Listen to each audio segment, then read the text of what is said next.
I'm headed for a divorce, and my lawyer gave me the best news ever. Let's go! My lawyer gave me the best news ever. My female, 38, husband, soon-to-be ex-husband, has been cheating on me, and he wants her instead of me. I'm probably naive because I didn't see this coming at all. Neither did we. By the way, this comes from 10/17/2025 and throwaway. And if you want to submit your own stories, go to the r/OKStorytime subreddit. I'm Riley. I'm Angie. I'm Keon. And we're here to give good advice goofily. That's it. Your job is to comment down below, and we'll read them as OP continues. I was researching vacation options for our 10th anniversary next year. And meanwhile, he, male 39, was running around with another woman. She's either 25 or 27. Can't remember which. They're all the same. You're over here being a travel agent, and he's over there catching tail, half his age. Yikey, zikey, mumbikey. Yeah, that's the saying, right? Yeah, that's what they say. I never thought heartbreak was this real, but he broke my heart. I've known people who have gotten a divorce, and you have to live separately for a year before you can get a divorce. That's in certain countries, right? Is that right? In this? I think some places, yeah. Yeah. Let me know if this is in your country, everyone. But I wanted to be prepared, so I made an appointment with a lawyer now. It was probably the best thing I have ever done. Calling it, she gets with the lawyer. I think maybe. Hey, Ming Ming says lawyer be like, I'm pregnant now. Yeah, I wonder if the lawyer like proposes. I actually didn't really get that when I said it, but Oh, got it. but I think the lawyer might propose, and that's the best news ever. What do you think, Keon? I think she's just gonna get a lot of money, and she's gonna travel the world and be a boss. Just a boss B. Sorry, Okay. boss but B. There we go. Sounds good. I hope that happens. She don't need no lawyer. She don't need no man. Period. She told me that in our state, alimony is forbidden if there's adultery. Let's go. Since my husband cheated, I wouldn't have to pay alimony. I was prepared that I would have to pay out the nose, but I have proof that he cheated, that he gave me himself. I wouldn't have to pay him. This was the best news I could have gotten. You stupid, stupid man. You've turned yourself in. How little and stupid of you to do. Also, the living separately for a year only applies at no-fault divorces in my state. Since I have proof he cheated, my lawyer went ahead and filed on my behalf based on adultery. Technically, my husband and I still live together. Our lease expires on the 31st, and the countdown on our separation was supposed to start November 1st. I wish I could have been there to see his face when 1, he gets served with notice that I filed, and 2, he finds out that he won't get alimony because he cheated. He wanted a no-fault divorce, and I know he was counting on getting alimony. It was the best news I could have gotten. I don't have words for how amazing I feel. Wow. We got comments. This should be everywhere. There should be a thing that everyone gets, you know? Yeah, I mean, I guess like some people just don't care as much as about cheating or something like that. Some governments don't care about cheating that much. This is a government issue. Yeah, right? Yeah. Well, yeah, because some people don't care about it, so then it's like, why would every government care about it then if some people just don't care about it? You know what I mean? I would like to see how many, the governments that don't have it, how their congressmen or how their officials are cheating, if it's like a cheating thing. Yeah, that's honestly something I was thinking about too. It's like, well, if the people in power are people that, you know, they dabble with adultery, then maybe, I'm sure they wouldn't want to make that a rule in their government, so... Not saying that that's the reason, but it's a possibility. Sean says, OP got saved. Kim Fine says, maybe it's like the movie It Follows. Like if she F's the legal man, he'll turn around and F her one less. The last one. Her last one legally. Have you ever seen It Follows? No. It's like a movie that's kind of like... I think I'm good. Metaphor. Spoiler alert, it follows. Oh, I see. Well then, Florida don't care if you're cheating unless your spouse is using maternal money to do it. How would you... Wouldn't everything be maternal money? Marital money? Marital money? Well, I guess not everything. Money. Wait, let me read it again. What did it say? I didn't get what it said. If like you have a joint account and they're using that money in the joint account to cheat. Oh, it's gone. Sort of like if we have a joint account and one of us uses the joint account to cheat. Oh, interesting. Florida doesn't care about cheating unless the cheating person is using the marital money to do it. I feel like that should be the complete opposite. Like you should only use your personal money to do it. That's why that's... Oh, unless... Okay, never mind. I see it now. Sorry, I just totally got so confused. She's still on that story, Riley. Threw me for a loop, it did. You were there. Yeah. And now I'm here. I'm not. I'm not here yet. Okay. We continue. Comment 1. I've never been so excited for a stranger to get a divorce in my life, but buy that lawyer an edible arrangement. Comment 2. If you are the breadwinner, has he been spending your money on his new girlfriend? How delicious that he will be broke and out of the apartment soon, hopefully. Cheaters cheat, and one or both of them will cheat or leave each other. Glad this is working out better than you expected. Keep us updated. Comment 3. She needs to see if the police can be with her and fix it so he/his lawyer have to communicate only with her lawyer. She needs to block him on everything, possibly change her number, and move where he can't find her. We have an update 1.5 months later. She's probably already divorced. That would be, I mean, how long does it usually take to get divorced? I feel like that would be kind of fast. I know people that are like, how's your parents' divorce arrangement going?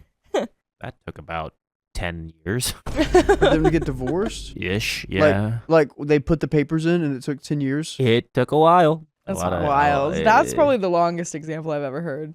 Yeah. But some people like wait so many years. I know there's some divorces that happen pretty quickly, but with all like, I don't know. There's a lot of things. A lot of people probably drag it out. Both got to be on it. I was talking to my friend who, his mom was in a relationship with a guy like 5 years ago. Or even way longer than that. Like, I think like in high school they were together. They divorced while I was still in high school, and the divorce is still going on.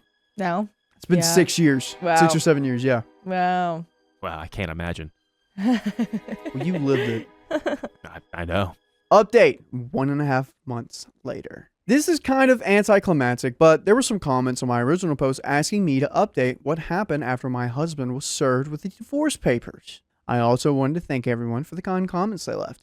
Even though I'd gotten good news from my lawyer, this has still been the most horrible time of my life, and all of the encouragement did help. My soon-to-be ex-husband, male 39, was predictably not happy when he was served and found out that I had filed for divorce. He was under the impression that we had to be separated for a year first. I just told him to talk to a lawyer. We both moved out of our condo during last week in October when the lease ended, and we live separately now. A few days after he was served, I told him to talk to a lawyer and leave me alone. My husband told me he had changed his mind and asked if we could work things out. Wonder why he wants to work things out. Oh, so you thought you could just cheat on me and run away with my money? I didn't think so, buddy. I said, no way, and told him to have his lawyer talk to my lawyer because I'm done talking to him. He was upset and almost in tears when I said I wouldn't reconsider. By the way, would you reconsider listening to another story? Would you? Would you? You can. All you got to do is go to your favorite podcast platform, iHeartRadio, Spotify, or Apple Podcasts. Search up OK Storytime. And there's like a ton of like divorce stories like this or other kind of stories. Whole bunch of crazy stories. Yeah. Good for you, OP. Good for you. As a child that went seeing his parents go through divorce, where would you rate this kind of divorce? Would you wish your parents did this, Guion? I really do wish my parents went through the divorce a lot quicker. Yeah. 10 Not years, fun. especially going through high school and college. I was like, this is dumb. God. Yeah, your dad's a charm too. Love your dad. Yeah, this is tough. Yeah, no, I mean, did they say there was kids involved? I don't think there's any kids involved in this one. So No. I didn't hear about any. No kids. And I think this was like pretty, I mean, it's very funny that he was like, whoa. I gave you all the proof and evidence and you're going to use it against me. Yeah, like, what do you mean I screwed myself over? What do you mean I have consequences to my actions? I cheated on you, Sean, exactly. gave you the evidence, and you have the audacity to just divorce me and do all of this? And How dare you? how dare you? Toria says, I wish mine would have divorced in my 20s. Oh, gosh. Goodness gracious. I know Does that a mean guy, they divorced later than that? I know a guy who's like 21, 22, got divorced at 18 or 19, and is now getting remarried. At 21 or 22? He's my Christian friend. Well, I'm assuming. Why did he divorce in the first place? They got married too young, and I don't think they like thought it through. Oh, wow. With a bunch of You don't Christian, say. with a bunch of Christian like things, the only way for them to Yes. Yeah. I don't know, be under the same roof is if they get married. Yeah. We had a lot of Mormons at my school, and that's an assumption we made about a lot of the young marriages, is that they just wanted to boink each other, and they didn't want to wait any longer. Makes sense. Makes sense though. But good luck to all of you that are getting married all young. Sometimes it works out. Yeah. I mean, it's like pulling a deck of cards. Anyways, I'm getting out of that one. Someone made fun of me for making bad analogies, so I'm working on that. Who made fun of you? It was in our. I did a feedback thing, and I have notes for everyone. But one of the feedbacks for me was like, he always gives bad analogies. Well, that's how you speak. You speak in analogies, but that's something that I really like about you. What did they say about me? We'll get to that. Anyways, Interesting. All good things. All good things. it's been a month, and I have not seen or spoken to him. He hasn't really tried talking to me again. Edit, I am extremely happy about it because I don't want anything to do with him ever again. Our lawyers are doing all the communicating. He may have been upset, but he broke my heart first. And even the good news from my lawyer hasn't erased how broken I feel. Edit to add, I'm turning off my messages so people stop DMing me and calling me a two-faced witch for being disappointed that he hasn't contacted me again. I'm actually happy he hasn't because I don't want anything to do with him ever again. I'm the opposite of disappointed. We have some top comments. Opie's only comment to a downvoted comment regarding divorce can be difficult and how complicated feelings about how it's playing out. Opie says, I'm ecstatic that he hasn't tried to contact me again. I had hoped he would stop trying to talk to me after the first time when I told him to get a lawyer. I'm upset he contacted me a second time. I thought I was clear the first time, but I'm glad the message got through the second time because I want nothing to do with him ever again. And this comment says, I'll bet she dumped him. Oh, the affair partner. The affair partner. Oh, yeah, dude. Classic. Dude, if you are 25, 27, getting together with a guy just for money. Oh, getting together with like an older guy. Dude, my dad, he has a barbershop in my hometown. He gets all the tea from everyone. He said that one of the kids that my brother plays with on his basketball team, the dad spent $500,000 on some girl in Florida, and he lives in North Carolina. $500,000? $500,000 on an affair. And my brother, he's like interested in getting to this one type of job. He's like, oh, what kind of job does he have? He's like, insurance. He's like, okay, yeah, I need to get into insurance. Oh, because he can just spend that money on some affair partner.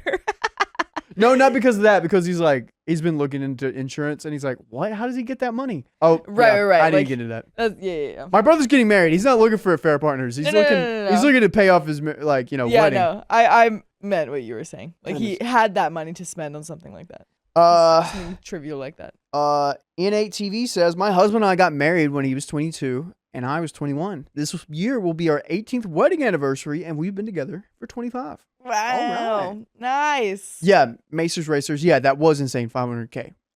Yeah, that is very to those people that you know that got divorced at 18 or 19 and are getting married again at 22. They're not. They aren't, but he is. Well, yeah, but to like remarried. That is really like bold of them to try. He did a lot of processing. I had this one marriage. We got divorced because we got married too young. What's another 2 years? We're 2 years older now. Now we can get married. Yeah. Like, that's wild. That's wild. That's not just pocket change. I know. Commenter 2, he realized he derailed the gravy train and his new girlfriend dumped his broke, but good for you. You deserve better. Commenter 3 says, I bet his new girlfriend dumped him. Plus, he has nothing to gain from the divorce. So, of course, his pathetic butt wants to reconcile. I'm sorry you have to go through this, but time will dampen the pain. Wishing you best. And that's the end of that story. Wow. Yeah, man. Dude. Oh, man. Wow. Yeah, I didn't realize that wasn't the end of the story. My bad. But that's crazy. Good for her. Good for her. Yeah. Keeping her money. That would suck if he screwed her over like that. He screwed someone else and then screwed her over. Yeah, the lawyer, dude. Pay him double. He deserves that fruit basket. Yeah. Get him that fruit basket. Yeah, my husband and I are 36. We will be 36 in a few weeks, and we've been married for 15 years this year. Congrats, Whitney Anderson. And if we do the math there, that'll be 21 when they got married. Everyone's saying we need to watch Dr. Phil. Watch us. We're like Dr. Phil, except we don't have super crazy people come on. Well, yeah, I guess so. Dr. We read Phil. a lot about. Did you know that Sam was on a Dr. Phil episode? Yeah, I heard about that. I've never So was seen I. it, though. You were, too? I was in the background for Sam. For Sam's? Yeah, Sam invited a bunch of his friends. Oh my gosh, I forgot that's You how didn't know each Sam other. back then. How long have you been friends with Sam? Long enough to be on Dr. Phil. I'll take it. Yeah. That's crazy. I forget how you guys know how you guys got into the mix. You watched that episode? Mm-hmm. You blatantly see me. I'm like, oh my gosh. Oh really? I'm just It's like hard to look at. It's like I stick out, not like a sore thumb. Like I'm dressed nicely, but I'm just like it's me. Yeah. I have distinct features that you're like that's key. Christina Styko says, "Get Dr. Phil on. Make him bring a guest." Dr. Listen. Phil That'd be great. He's super old now. I don't think he's going anywhere. Last time, Eh. 2 years ago, whenever Sam was on, John and Sam were on for him, he said that like he wore like thick Skechers, like his Skechers shoes like this. Like Very tall orthopedic. man. He was not It about was to do only a anything couple years else. ago. I thought it was like 2020. No, When was it, Keon? When Sam went on Dr. Phil? 2023. I was gonna say it's been. Oh, okay. Was it only a couple, like 3 years? Dr. ago? Phil's a scammer? What? It's just because He's not really a doctor. It's television. That's what they do on there. Every reality TV show is not actually real, guys. I hope you know that. You need to upsetting. measure me tonight What? Okay. What? for a suit. Excuse me? For a suit. She said she said last night, I'm gonna measure you, and then she was like, I can't find it. Take his measurements for a suit. That was the craziest pause of all time. For a suit. The aggressive, you need to measure me tonight. But Tate got measured and sent it in, disregarded it, and had to send it back. Who did he send it into? Like Those people that were getting the suit they from. just totally didn't. They just went off his height and weight and not like any of his measurements, right? You go off height and Stupid. weight? That's like That's what they did. That's What are we insane. in? Kids Gap? What is it, like a cheaper place? It's like $200 for a suit. So yeah, I guess so. I don't know. For how a full much they suit usually or to cost. rent the suit? For a full suit. Interesting. I know. Is What's on that the website? how much is that good or bad? I would Cheaper. say bad. Oh, that was a private message? Sorry, Whitney. Didn't see that. Sorry. Thanks for the $5. Glad we're figuring it out. What happened? I don't know. Just look in the mod chat. She's been here, so I think it'll be fine. Maybe, I don't know. Maybe it was just like, It was supposed to be private. But yeah, okay. I just don't know about suits much, but I'll take your measurements. for Oh, sure. so Dr. Phil's a fake doctor? yeah, I told you, he's a fake doctor. Yeah, he's not a real doctor, and then it's like the way that guests are like primed to be on the show is very poor, and like they kind of manipulate them to be a little more unhinged so that they look It's crazier so on the show. dramatized. It's like reality TV. It's TV. Don't be so mad at your reality TV people because they're all not real. Not really. Anyway, we've got another story coming right up here. Yippee-ki-yay. And then I might want a little snacky afterwards, if that's allowed. Dude, I got snacks for me today. Come downstairs. Guess who found them? Me. I was so excited because Riley got this like lunchbox thing for Christmas and he put my food in there. I made like sandwich for myself and then I saw all this other food in there and I was like, oh my God, this is the best thing I've ever seen. And so I grabbed some of the snacks out. Didn't think you'd mind, do you? Nope, not at all. Ming Ming says, are we going to expect a special Valentine stream, Riley? Keon? Angie, Chat? Keon, Yes, our answer. tell him, you can tell him a little bit. we have some fun stuff for Ooh. National Single Awareness Day. Yeah. We'll have a little segment for the single people, but also we're going to help out the single people. Oh, really? Mm-hmm. I actually have no idea, but I do believe that we're doing something fun. I told you about this like Monday. You get on to me for not listening to you. Are we Look just at not? this. Are we just gonna? All right. Yeah, You told just me because that. people make bodily functions doesn't mean we have to always But point you it out. didn't say you didn't say excuse me. For her? Yeah, you have to. No, I don't. She's fine. She he says has it. to say, excuse me, not me. Yeah, not you. He has to do Snackle box. Anyways, but yeah. I don't know all the details. You didn't tell me what. we're doing. February 12th. I thought I did. Well, maybe not that part. Maybe you did, and I was doing something else at the same time. Couldn't listen. Gonna get John a date. I asked John if he would like that, but he said no. So, well, we do have someone maybe getting a date. It's gonna be a fun day. It's Just gonna be super It's gonna fun. be the dogs. We're Just- gonna pair up the dogs. be ready. I'm having a Valentine's Day Botox special for $9 a unit. That sounds awfully cheap. Like really cheap. Well, how big's the unit? We don't know that. I don't know. Yeah, how much are they usually? Because that sounds insanely cheap. All right. But I trust you. We're getting off track here. Yes, we are. We Let's sure do it. are. We got a You story. ready? Let's read it. Just making sure you're good, Angie. Yep. 3, 2, 1. My husband blamed me for our debt until I checked the accounts. Ooh, girl, what's in there? My husband and I have been married for 7 years. Prior to us getting married, I had my own business, was doing great for myself. My husband is in the military. When we got married, he encouraged me to give up my business and be a stay-at-home mom, which I was fine with. By the way, this comes from Klutzy Letterhead 359, and if you want to submit your own stories, go to the r/OKStorytime subreddit. I'm Carly. And I'm Savannah. And we're here to give good advice goofily, but we don't have all the answers. We only know what we would do. Let us know what you would do in the comments. And OP says, the problem is now we can't afford the bills. He pays for 2 vehicles we have, insurance, his phone bill, groceries, and gas. We live on base, so we don't pay utilities, and BAH covers our home. He claims I need to get a job because we can't afford the bills. Our bills total out to about $1,200 a month. He makes about $2,800 a month, and I was confused because he makes more than enough. My car payment is now behind 5 months, and he's claiming the financial stress is due to me being a stay-at-home mom. I had started looking at our bank account. I've never checked it before, and that's on me, and found out that he eats out every single day and spends hundreds of dollars a month on sports betting sites and Steam purchases. We have had the same argument for months, and he just won't stop gambling and eating out. He was spending so much that he started taking out cash advances in his name and my name, and that's what's keeping us in a hole at this point. My credit is ruined, and I'm not okay with being the scapegoat because he can't stop spending money. So am I the a-hole for wanting out? And we have some comments, but boy oh boy, what do you say? I mean, no, I don't think you're the a-hole at all. I think this guy's the a-hole. Because he's just spending money willy-nilly and then trying to blame it on you and be like, well, you know, you should get a job, even though I told you not to.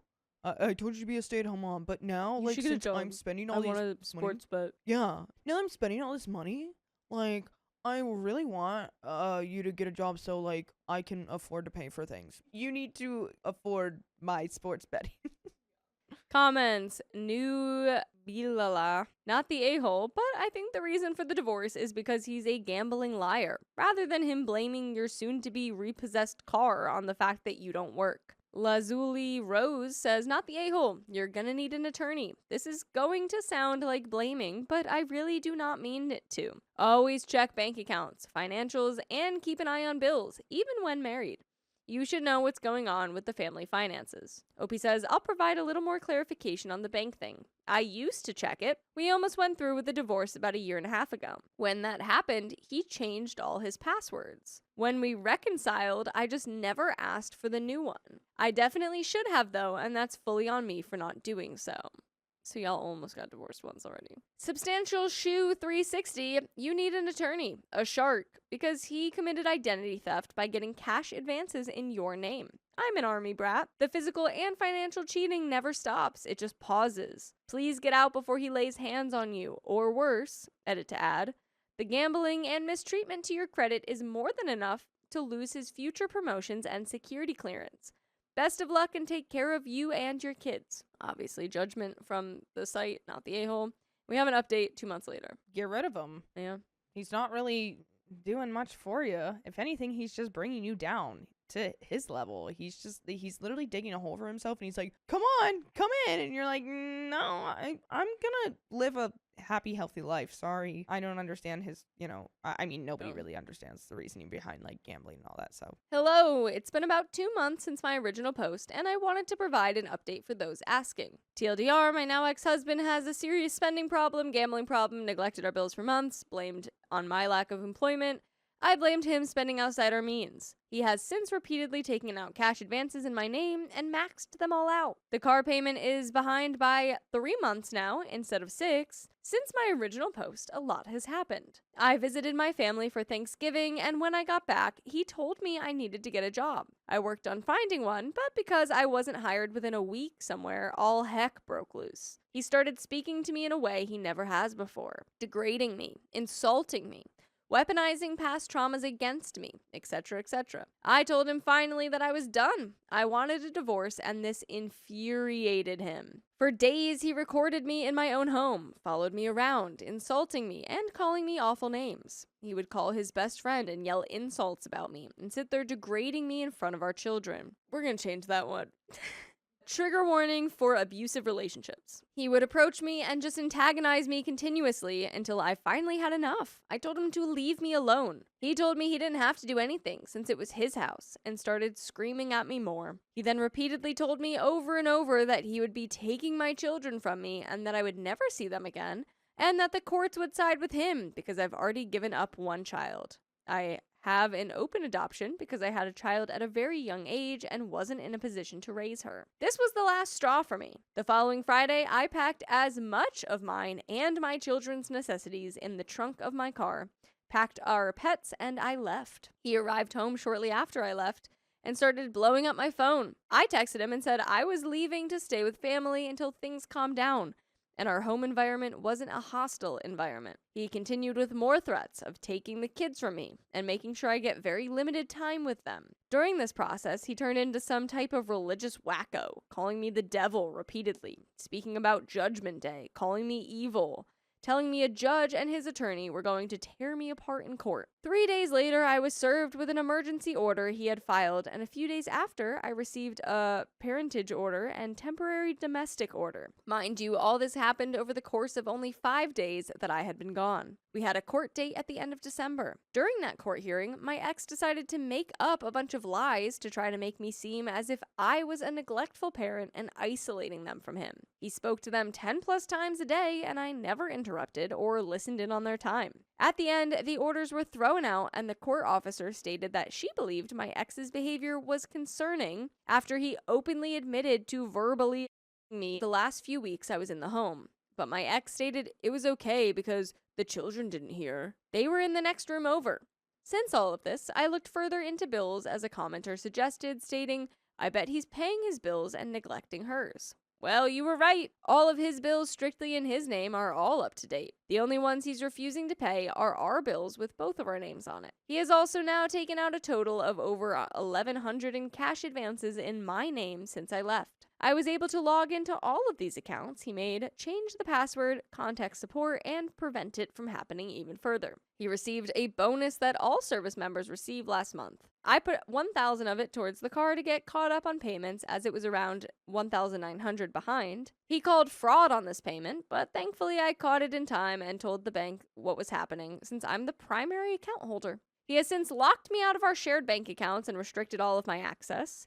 He refuses to pay off the cash advances as well, stating, they're your problems now. I have since retained an attorney and filed for divorce. He made a big deal about his lawyer tearing me apart. Come to find out, he doesn't have one. After fighting me for the last few weeks, he has given up. I'm guessing because he doesn't have the money to fight me on this.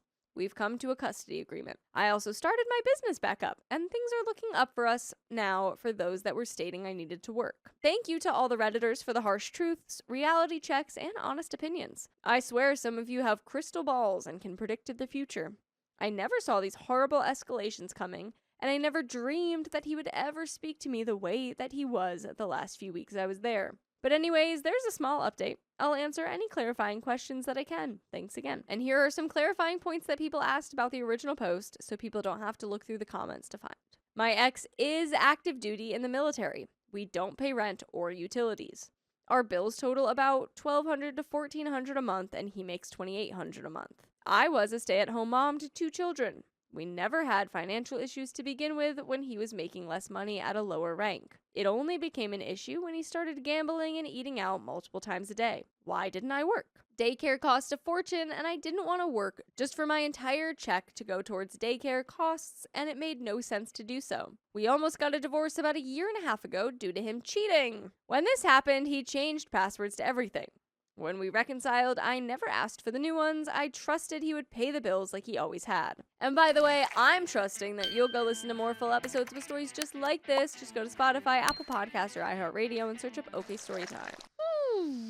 This guy's horrible. This guy is horrible. I know it's so hard, too, when you're in such close proximity to terrible people to see what they're doing. Like, I'm sure from us Redditors and stuff reading, it's so obvious, like, yeah, you should have gone out of there even when he just cheated on you and started withholding stuff. But when you're that close into it and you have kids and, like... Yeah, and kids make it definitely a harder situation to get out of. But I'm glad you got out now. 'Cause Yeah. that was getting scary real fast. No, for real. I didn't think it would, like, escalate this much. Like, I always look on the bright side of things. Such an optimist. But, like, him not only having a past of cheating, but then also... now withholding, bank accounts from you, like, that's crazy. And then you're the one with the kids, like, so what, you're gonna screw over your wife and your kids, like, right. So you don't care, you just want to win at this point, like, yeah, 100%. Now it's all about winning, like, who's on which side, and that's not what it's about when you have a life with this person, when you have children, when you have, a whole family to worry about, and now it's like, oh no, screw all this. I have to win now. I'll do anything to win. And it's like, dude, how much deeper can you dig this hole? Seriously. Sounds like a cuckoo power trip. For real. I was encouraged to reach out to his command. I did. They did nothing, said it was a civil matter. I then reached out to the IG, who then told me the same thing. My family paid for my attorney, as I am not in any financial position to be able to afford one. We have some comments. Keyphone 3648, you may want to report him to his CO. I cannot legally nor ethically diagnose someone over the internet, but his behavior is giving red flags for bipolar disorder, specifically a manic episode with his risky behavior, gambling, and turning to sudden religious and calling you the devil. I think, but don't quote me, if you report to his CO, the military may do an involuntary psych eval and either get him treated or thrown out. Opie says, I spoke with his CO and the IG, Inspector General's office. They informed me he had done nothing wrong and that I would need to take him to civil court over any loan and cash advances he stacked up in my name. I told them everything that has happened. They didn't seem too worried about it, though. Keyphone responds, that's weird. Have you talked to JAG? Identity theft is a federal crime. That being said, it definitely sounds like some sort of psychotic break. So he will probably do something that will be flagged soon. Opie says, I have not spoken to JAG. I've been pointed in so many directions and contacted so many people that have all told me there's nothing that they can do. I'm just going to request in our divorce decree that he is responsible for paying off the cash advances, and hopefully he'll be ordered to pay them off. Mama Kim 661 says, document. He's digging a hole for himself. Also, I'd file a police report of all the stuff he's taken out in your name that you had no idea about. That's identity theft. Opie says, I did, and was told it's a civil matter because we're married. I was kind of shocked. But I have day-to-day documentation of everything that happened, bank statements, until I couldn't see anything anymore, his texts admitting to taking out the cash advances, and how they are overdue, etc. Which 9402 says if he's taken out loans in your name without your approval, that's identity fraud. File a police report. Make sure you lock down your credit and your child's. Make sure you lock down your credit and your children's.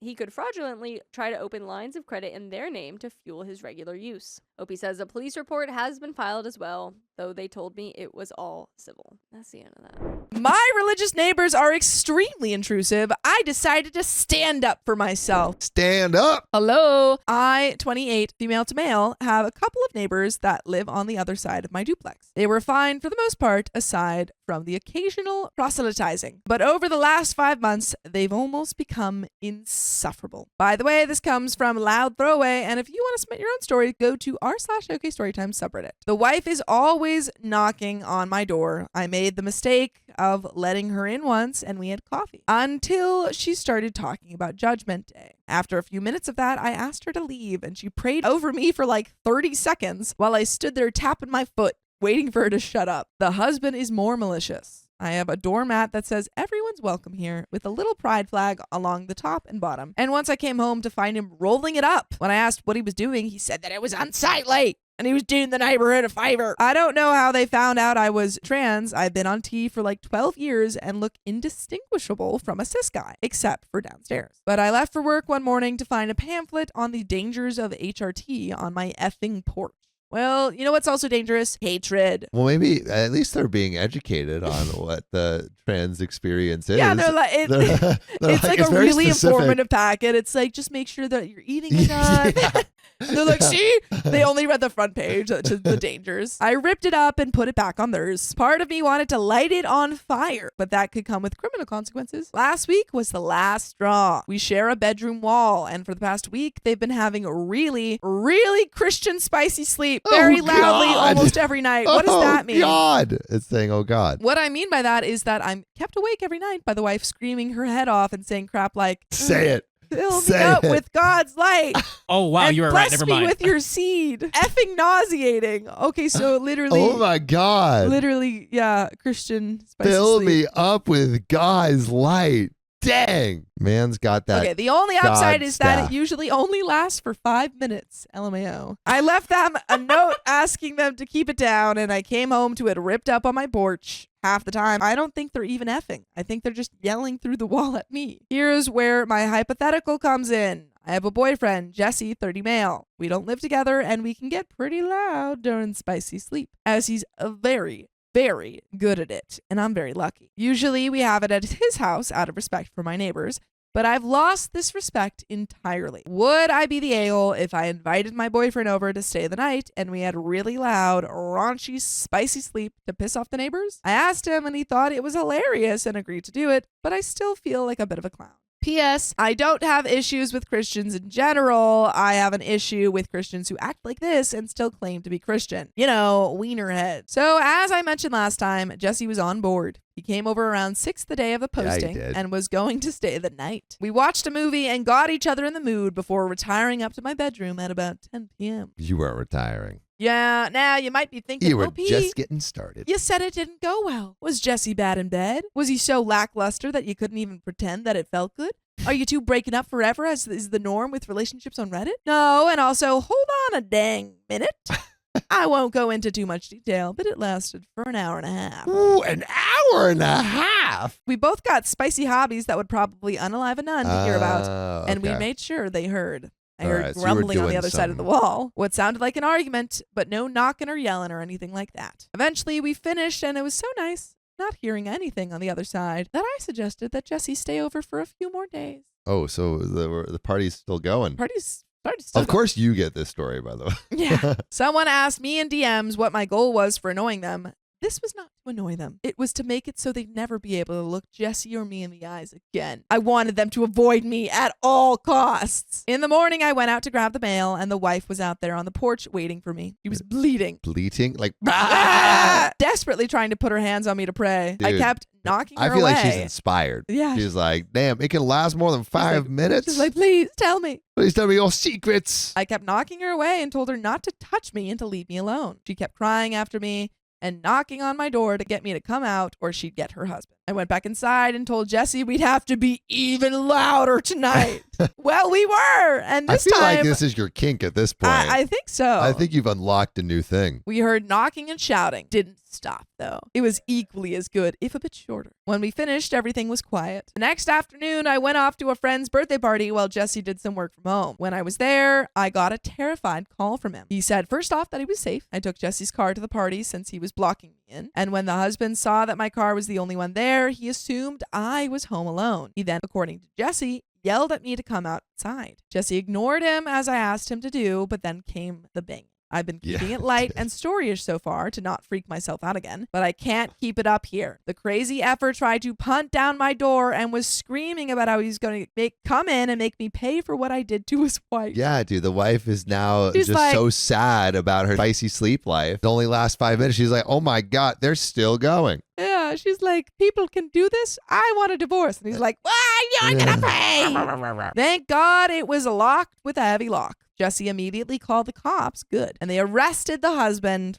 Jesse is fine. I am fine. I can't say much about the case or charges since I'll be testifying soon. I'm currently staying with Jesse at his house and probably will not go back to my old place except to move out. Jesse makes very good money and is willing to set me up for a while. Perhaps Whew, indefinitely. not only is he good in bed, but he makes that cash. Look at this man. You got something going. You won. But you know, you can win too if you listen to full episodes of stories just like this. Just go to Spotify, Apple Podcasts, or iHeartRadio and search up OK Storytime. But there's a little bit left to the story. Any final thoughts?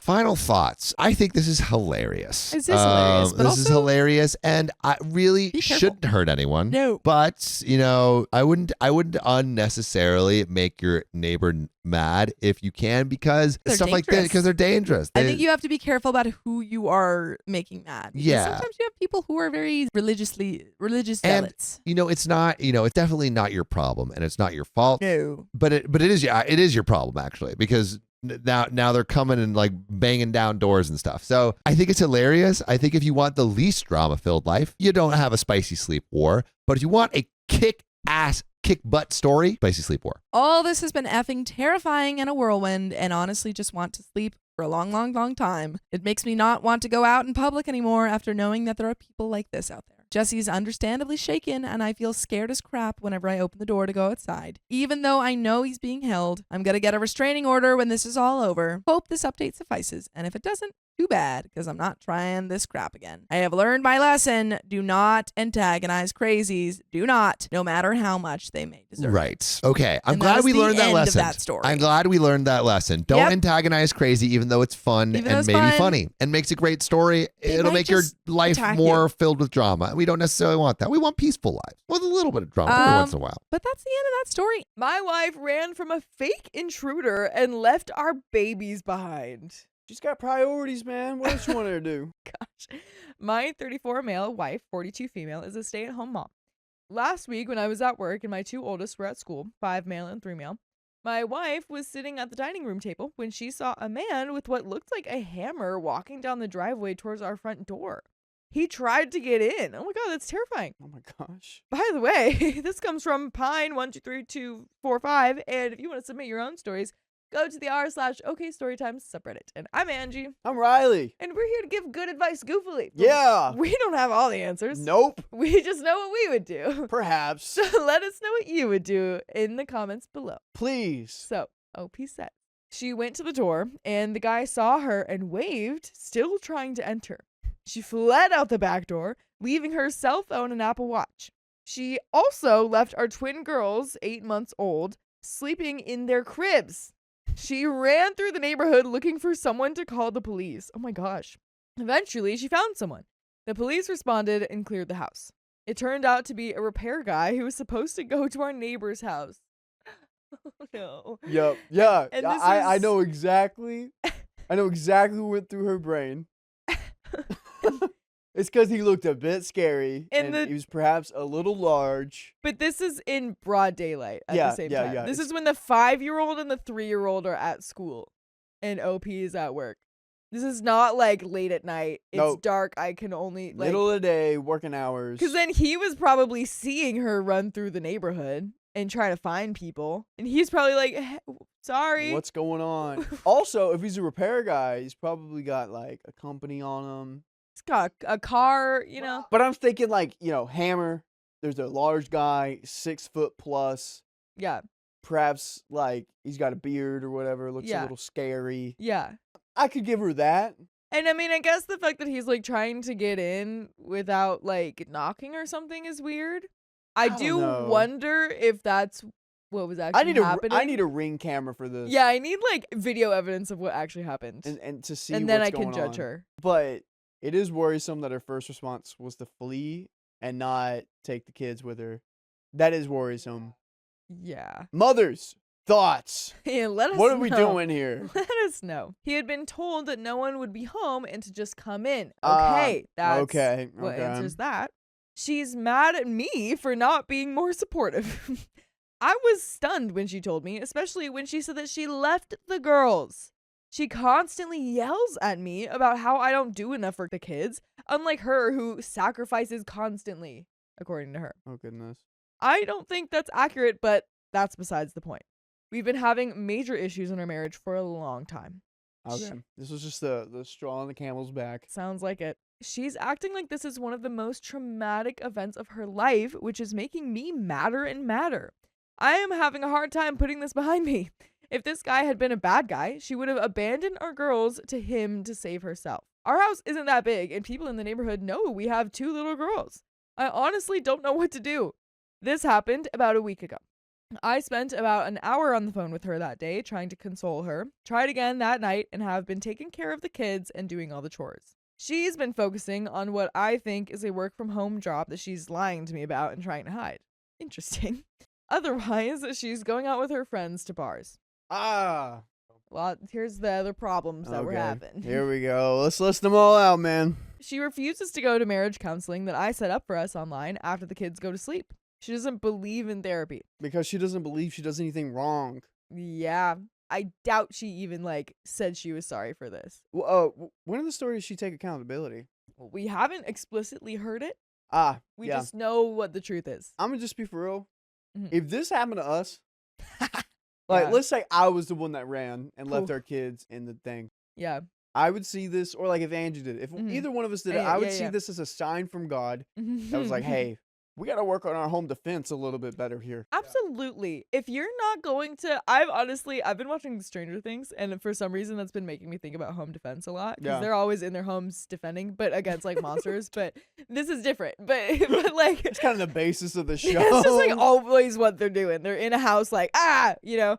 But I think like if you did this and if we had kids and you did that, I would be like, yo, we can't even. Yeah. How are you even gonna protect me? Like, Exactly. you know, I wouldn't marry and like move in with someone for protection, but like that's a plus, you know. It's a perk. But like if I have kids, I would hope that there's another person that besides me to help defend. You know, like that's a lot to do by myself, but I'll do it. Also, curious, what does your home defense look like? Yeah, what are your strengths in your home defense? The landlord left a bat here, and I gave it to Sophia to put it beside her bed. Nice. Like, this is what you got. There you go. You got it. She's strong. She could swing that hard, Yeah. I'm sure. Yeah, hopefully. I need to put a nail on the other side of it, though. I've also heard to put a sock at the end of your baseball bat. Oh, They interesting. try to grab it. Yeah. Sock comes. Oh, that's interesting. Wait, that's so smart. What the heck? That's so simple and so smart. Know what else is simple? What?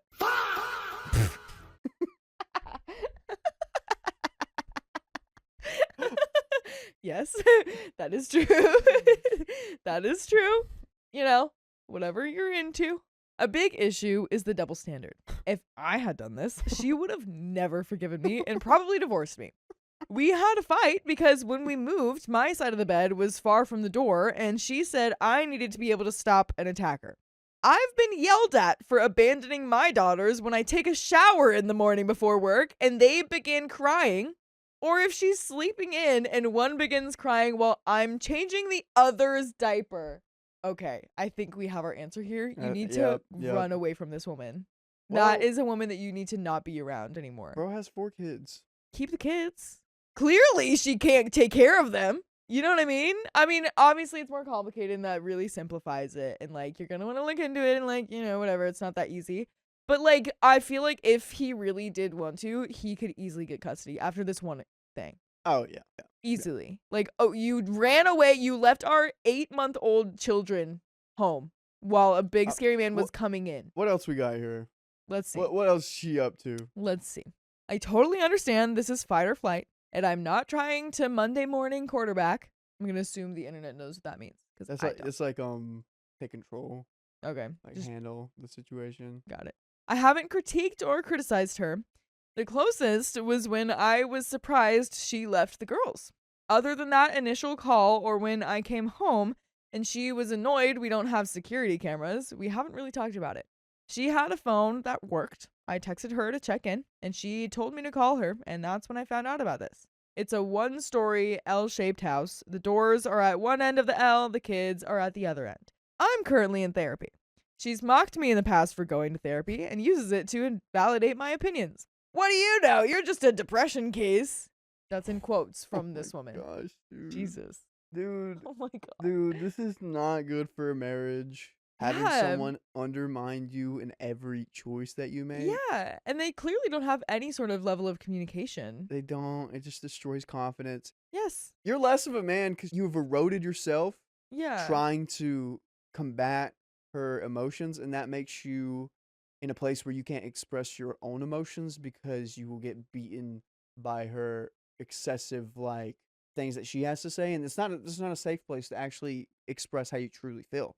Yeah. And yeah, you go exactly. to therapy to do that, but even that's not even a safe place because she Right. somehow finds a way to get in that, Right. entangle your mind, and make it seem like it's not good or beneficial Yeah. whatsoever. Because that is something that I've never really like paid too much attention to is like I guess it is important to be able to say things that you're frustrated about. Yeah, yeah. Must be, especially in something like this. Because yeah, like you said, you Mhm. are now in a space that you aren't comfortable talking. If my only emotion towards you is to feel grateful that you love me Yeah. and that you and just love, Yeah. and those are the only 2 emotions I can feel. Yeah. You know how like Right? prison, like cagey that is? yeah, you have to really like redefine your mind. Like honestly, you really do. I was watching the reason this comes up is because I was watching a show and it was called Task. Very good. Check it out.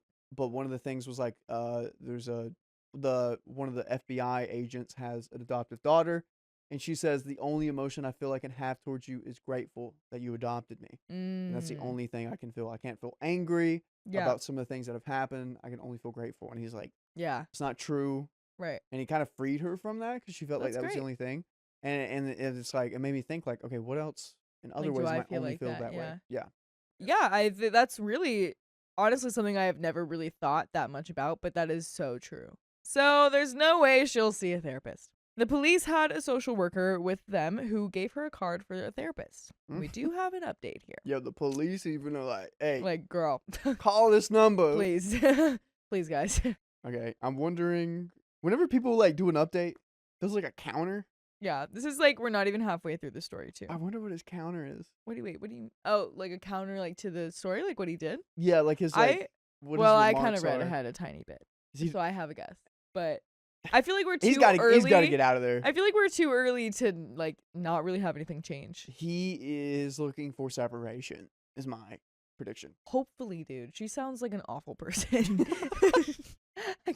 I don't have any patience with these people on this episode.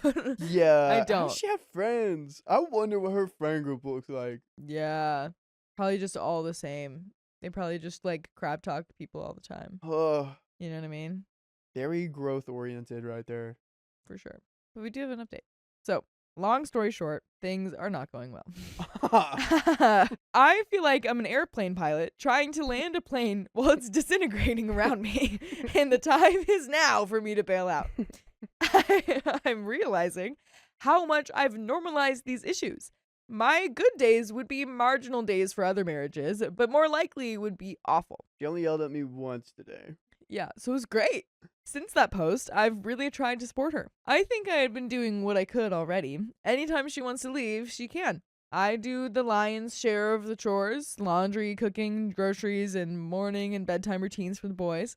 We split dishes and baths for the girls, close to 50-50. I also pay all the bills and handle all the extracurriculars. So when does she come in? When does she come in? She and did start doing 50% of the dishes. Don't count that out. Okay, She did okay, that's 50% true, of the that's true. dishes. dishes and baths for the girls? Come on. 50-50. Okay. She's my, there. My brain skipped over that part. My She bad. also have an online business. That she's keeping secret from him. No, some she's reason? working on a job. She's an online Yeah, but remote job. He said that he can assume that's what it is, but she keeps it secret from him. Yeah, because she's working really hard. You know how many NDAs she's probably had to sign for that? Sure thing. I don't know what she does. Apparently he Because doesn't either. she signed an NDA and Does she she doesn't know what she she doesn't even does? know what she does either. That was part of the NDA. That's how secretive this is. That Yeah. she doesn't even know. She what she's can't doing. even know. She got to keep it a She's secret just from in herself. Severance, moving numbers, moving the scary numbers. She has to keep it a secret from herself. She can't even actually do half the work she has to got. Yeah, exactly. She actually can't even open her eyes or get out of bed because she she'd has to know keep it too a much. secret. She would know too much and it put everyone in danger. One comment people made was that she just gave birth 8 months ago and I should be more sympathetic. I totally get that, but since she gave birth, she's done 4 10K races, a marathon relay, goes to a run group and dinner afterwards twice a week, and has gone to networking events for her business. Yeah, she has no excuses. No She has excuses. no excuses She at just all. really wanted a time to put her running abilities in her real life and be able to run away from this dangerous man. She really was like, oh my god, a great opportunity to show off my skills. Okay. And she sprints. That Even though makes she's a a lot more marathon runner, sense. but That makes a lot more sense, though. I see why she ran. she was able. She always runs. She always runs. She always runs, exercising, and from her problems. Apparently. Pretty telling, huh? Since that post, we've had more days with screaming matches than without. Lovely. Here's a list of the issues. All right. Ready, guys? Lock in. Boom, boom, boom. She woke up early on Saturday, but didn't wake me or my son up for his early practice. I slept through my alarm, and she didn't help us get ready. Her only question when we came back was, how late were we? Okay. I'll give that one 3 stars of bad. 3 bad stars. 3 out of 10 or 3 out of 5? Actually, I'll give that one 2 bad stars. 2 bad stars Out out of of 5? Okay. 2 out of 5 I'll bad take stars. that. I would agree. Yeah. Okay. The moment I came home, she went back to bed. I had all 4 kids by myself, which is fine. I took the kids to the store to run errands. As soon as I came back, she got in the shower and left, refusing to take any kids despite their cries. She refused to tell us where she was going. 4. 4 bad stars. 4 bad stars. Yeah. She doesn't tell anyone her plan. She doesn't She's take on a anyone with her. run. She just goes, I just feel sad seeing her go and not be like, bye. I love you. Yeah. She just goes, ah, big scary man, and then runs. Again.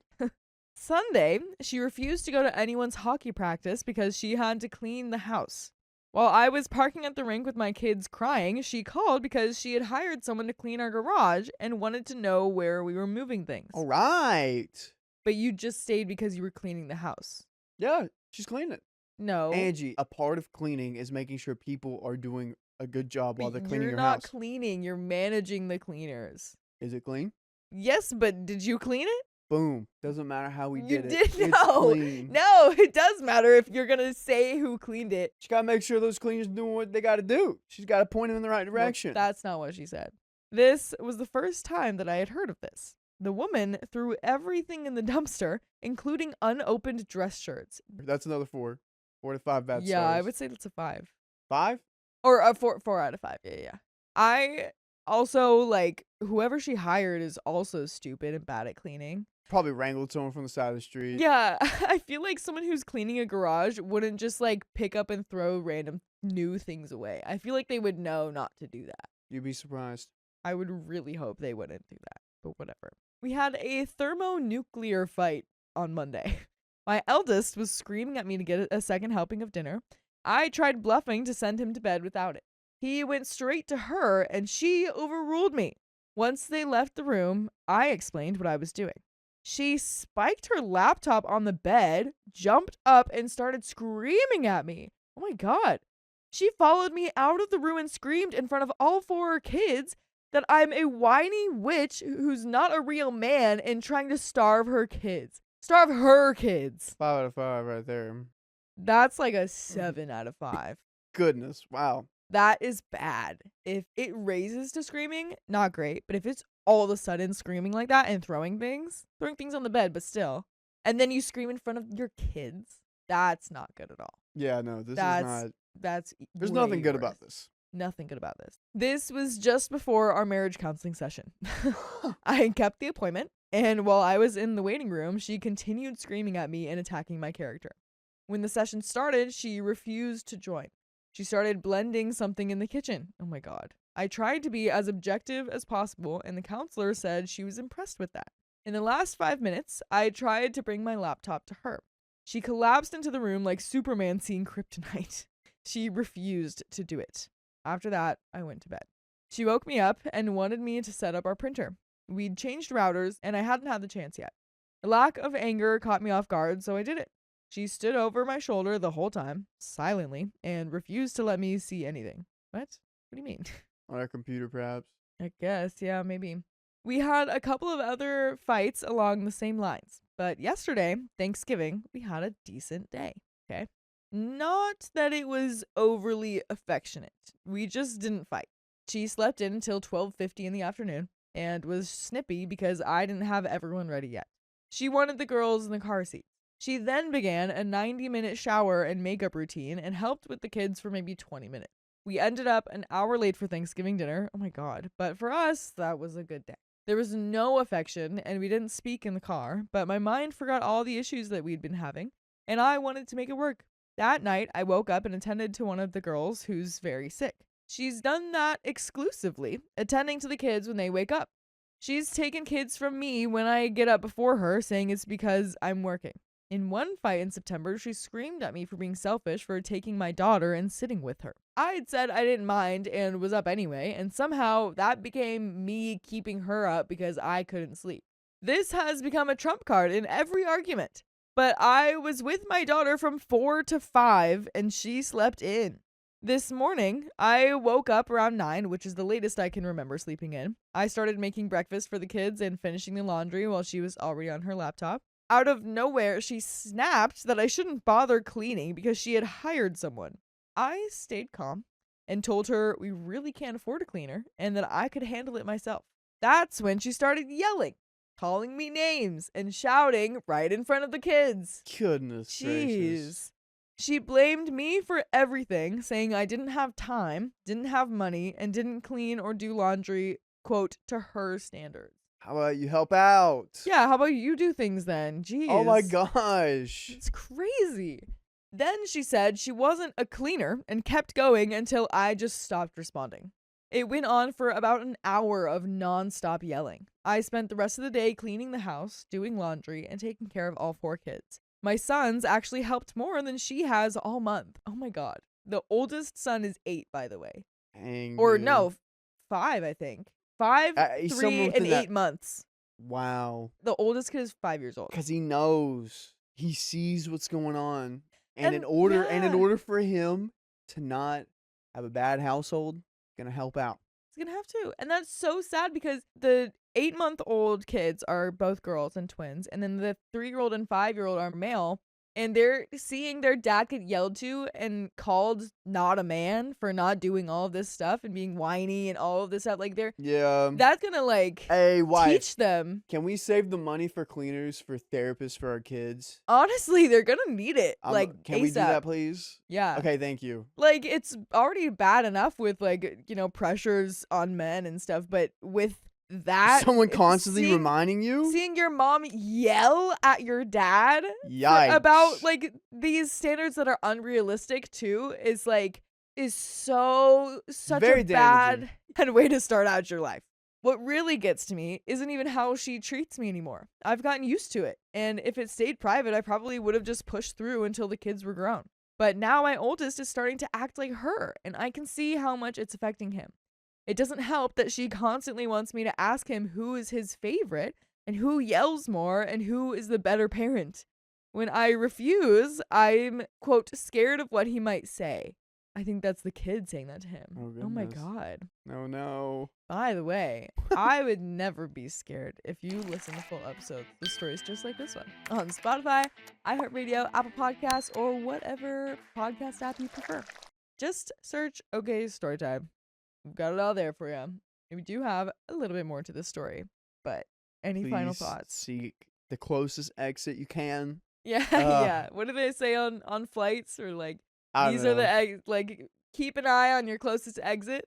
Yeah, it might be good for marriage counselors to explain these are like good exits in Yeah. relationships. Yeah, See people spiraling into this. yeah. Might be a Because good time to exit. I'm sure it's like they have to slightly guide people places, Mhm, But mhm. the fact that like you had a screaming match with your wife and then Yeah. and then you on the therapy call tried to stay objective. The fact that your therapist was impressed by what you were doing, that you could stay objective, Oh my gosh. that like That poor in therapist. therapist terms, that's like holy crap, dude. How can you deal with that? Like that's insane that you were able to deal with that. You are in- Superman. in therapist words. Golly. That's insane. But there is a little bit more. I guess I don't know what to do. I'm trying to fix this. I'm keeping an appointment scheduled with a counselor. But beyond that, other than talking to a lawyer, I don't know what I should do. She honestly doesn't see any issues with how she treats me. Her refrain is that I'm a diamond, and if you leave me, you'll only be dating pebbles. Good. Sure. I'll take it. Does a pebble scream at me? Yeah. Perfect. Great. Don't care. Besides the fact that I don't want a divorce and she spent the last 6 years threatening one, I don't know how I can show anyone who's that out of touch with reality or seemingly so closed off from recognizing they have a role in causing and fixing the problems with the marriage. Any advice? And that's the end of that story. What do we got for him? He knows what he's got to do, and it's the hardest decision. Yeah, But you got to do it, man. yeah. You've got kids. I mean, it hasn't even been a year since your daughters were born. Yeah. Like, that must be so hard. But yeah, Yeah. you know what you want to do. I mean, you don't want this around your kids. Nope. You're already seeing what is happening to your kids. Yeah, it's already having a negative effect, and he's only 5. Yeah. He's only 5 years old, dude. Maybe 6 by now, however time has passed, but that's still too young. A good way to like see if you want to marry someone is like, do I want my child to be a little mini version of this person? Yeah, right? A lot of people say that. Or do I want my child to be treated by this, Like, do I want my child to be in a relationship like this one? Oh. No.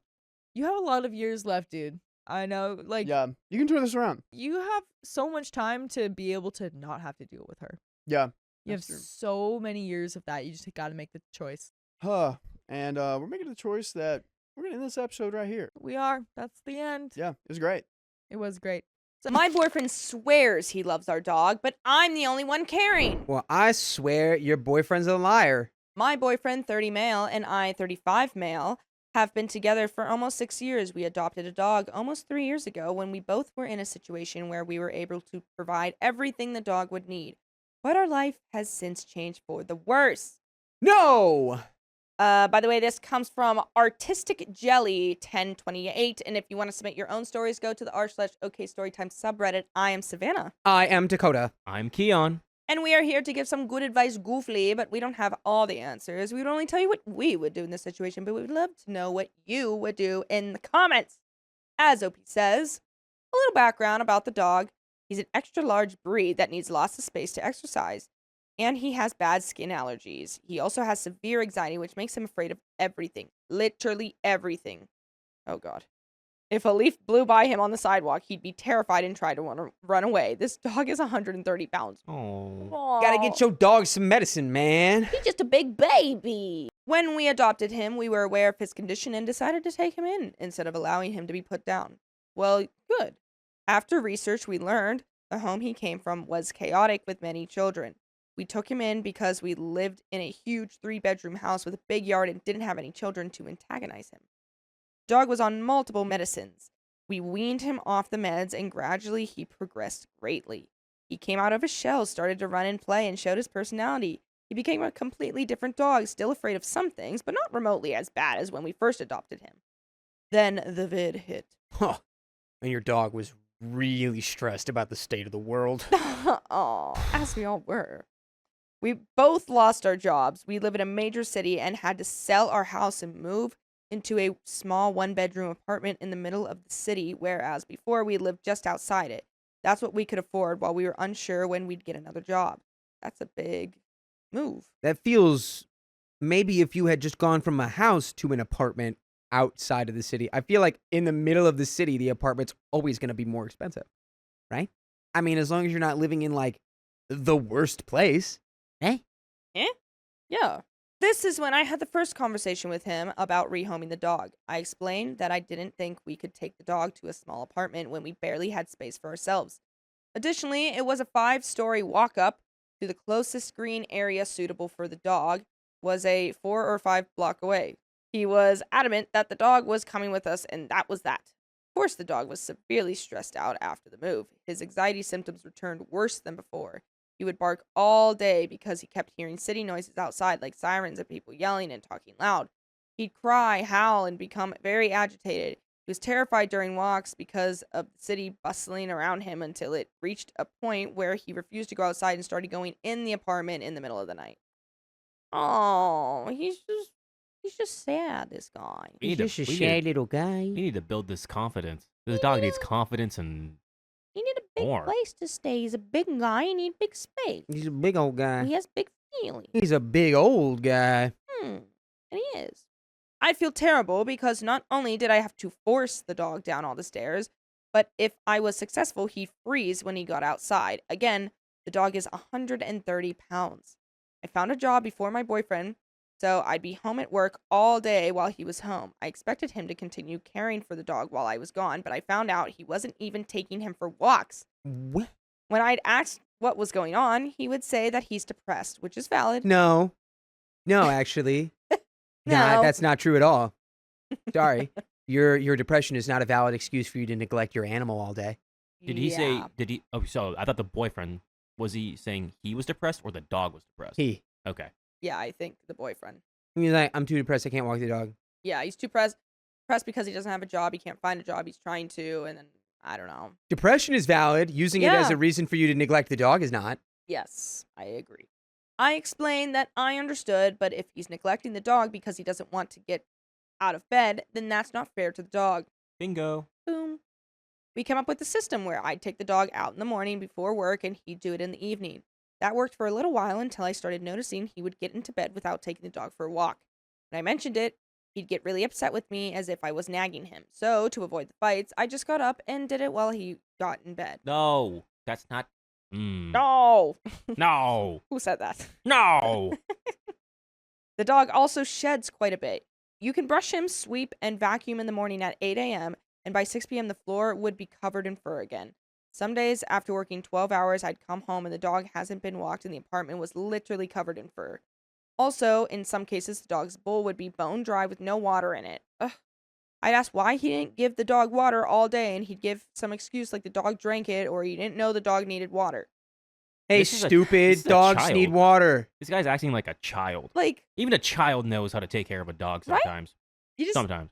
you take it out, you give it food and water, boom. Bare minimum. Yeah, like that's the bare And minimum. walk the dog. Yeah, like I don't know. It infuriated me because the water bowl was in a place where you would walk by it constantly.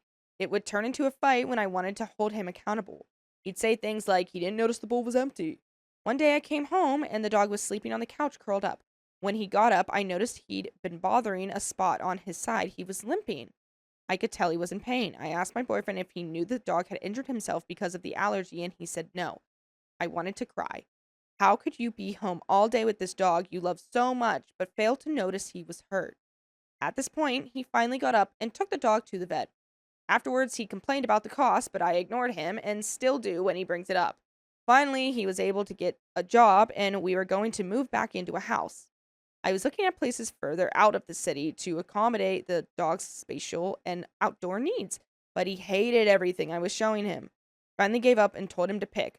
He was picking without the dog in mind, so I'd have to remind him, which wouldn't turn into a fight. I took it upon myself to find a place and told him this is where we are moving and that's it. Then I revisited the conversation about rehoming the dog again. This time I explained that I honestly don't have the capacity to take care of the dog between constantly reminding him of stuff or not being available because of work while he has way more free time than I do. He begged and pleaded for us to keep him and promised the move and his new job would fix all the problems we were having, especially the ones surrounding the dog. We've since moved and the dog is healthy again, but now, after almost 9 months, my boyfriend is falling back into his old routines of not thinking about the dog when he should. I'm the one, again, always feeding, cleaning up after the dog, taking him outside, and doing everything. We have a yard again, and some days he'll just let the dog out the back door and won't go out and pick up the poop. When I ask him to go get it, he has an attitude and wants to argue. I explained to him that nobody wants to hang out in their backyard surrounded by flies and dog poop, and then he stomps his way, huffing and puffing to get it sometimes. Damn, he's still huffing and puffing when he picks up the crap. I guess so. Again, just bare minimum. Yeah. Sometimes I won't do something on purpose to see if he will do it, but he won't. I'm sure if it wasn't for me constantly reminding him or doing it myself, he and the dog would starve in squalor.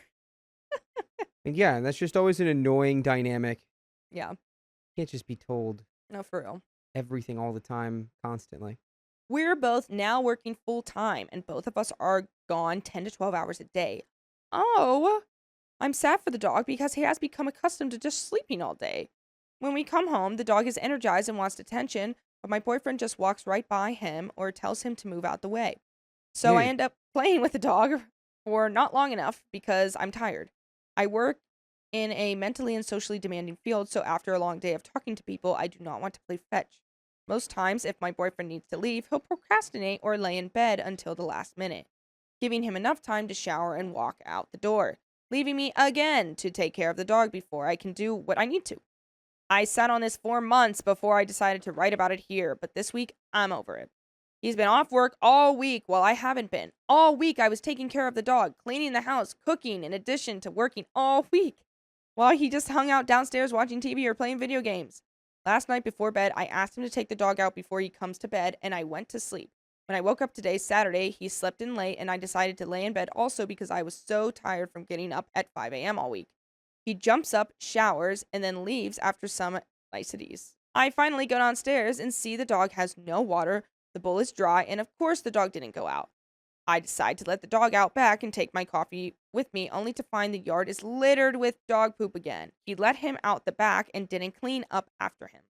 I honestly don't know what to do because I've explained to him that I can't take care of this dog anymore, and frankly, I don't want to. It sounds like the easiest thing ever. You know Yeah. what you should do. You don't want to do it because you've probably been with this guy for a while, but you need to break up. Yeah, it It- just seems like he's become like accustomed to this, and it's kind of just like, well, I know you're gonna do it if I don't, so It's a completely uneven dynamic. There's no respect. It's why? yeah, Why? yeah. I don't understand people. It's not the dog's fault, and I believe the dog should be in a home where he can be properly cared for in the way he deserves. Not in our home, my neglectful boyfriend and exhausted me. By the way, we will never neglect you, because you can listen to full episodes with stories just like this. Go to iHeartRadio, Apple Podcasts, Spotify, whatever podcast app you use, and just type in OK Storytime. There is some more, but what do we got? Dump your boy. Yeah. Keep your dog. Yeah, I'm thinking, OP, it seems like you've told him numerous times in numerous different places to, like, you know, do this, do that, do that. And it's like, why can't you just get up? Like, what is this person doing all day? Just sitting around playing video games? Like, I get it. I love video games. But, like, at one point, I'm like, okay, my eyes hurt. I need to, like, get up and go outside or something. Like, you know, and, like, this dog is just sitting there, just, like, doing nothing. Like, how do you not feel bad for it? I don't know. Yeah, it's just an untenable situation at this point.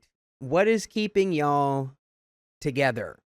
You know, it'll be cheaper when you don't have to live in a big house that's big enough for the two of you. Yeah. And, you know, if you break up, I would bet that your boyfriend is going to come back and be like, I'm making all these changes. I'm going to do this. I'm going to do that. I'm sorry. And you just need to go, great. I really hope that you do. Yeah. I really hope that you do. Yeah. And that's that.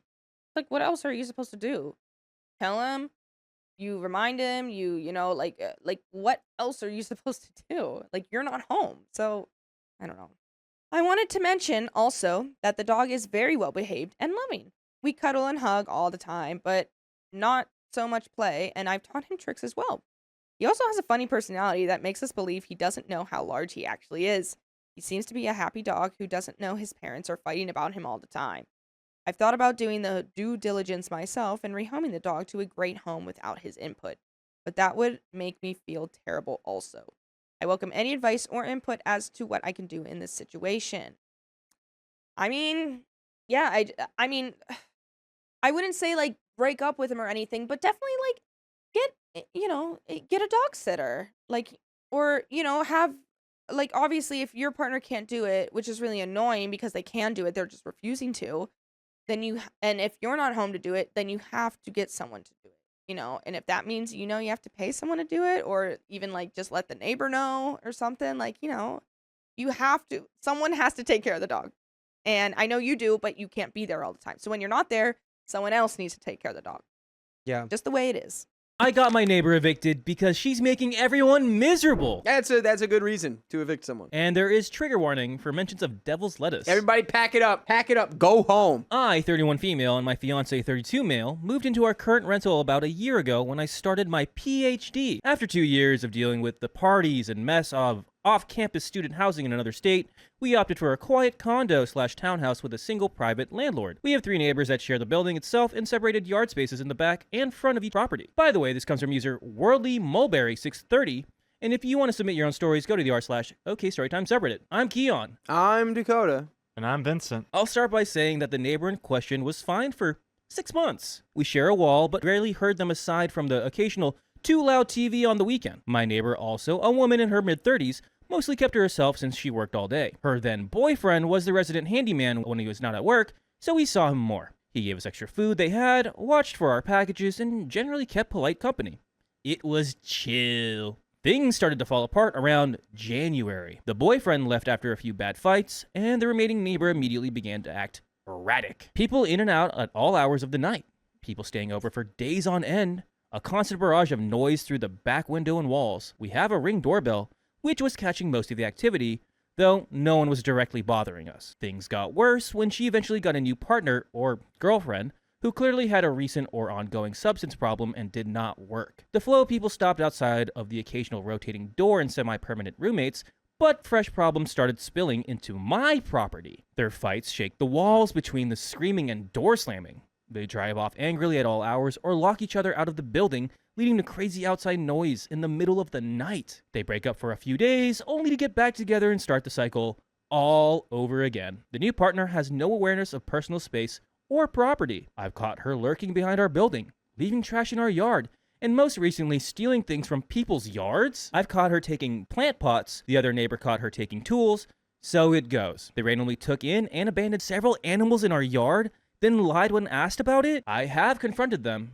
The other neighbors confronted them. The landlord confronted them. There was little changes. Their meltdowns eventually got my neighbor arrested, though she was back the next day. All incidents have been reported to the landlord, and in most cases, the police. It's gotten bad enough that they have been targeted for break-ins by their shady company and had their door kicked in more than once. The couple has attempted to move out together and separately on multiple occasions, only to end up back in the condo at the last second when their plans fall through, begging the landlord not to leave them homeless. The whole situation has left me on edge anytime I am home. I have used noise machines and headphones to drown them out, and we installed more cameras and locks to keep an eye on the property. But their erratic behavior and the company they attract makes it hard to relax. The landlord is not on site and is pretty hands-off.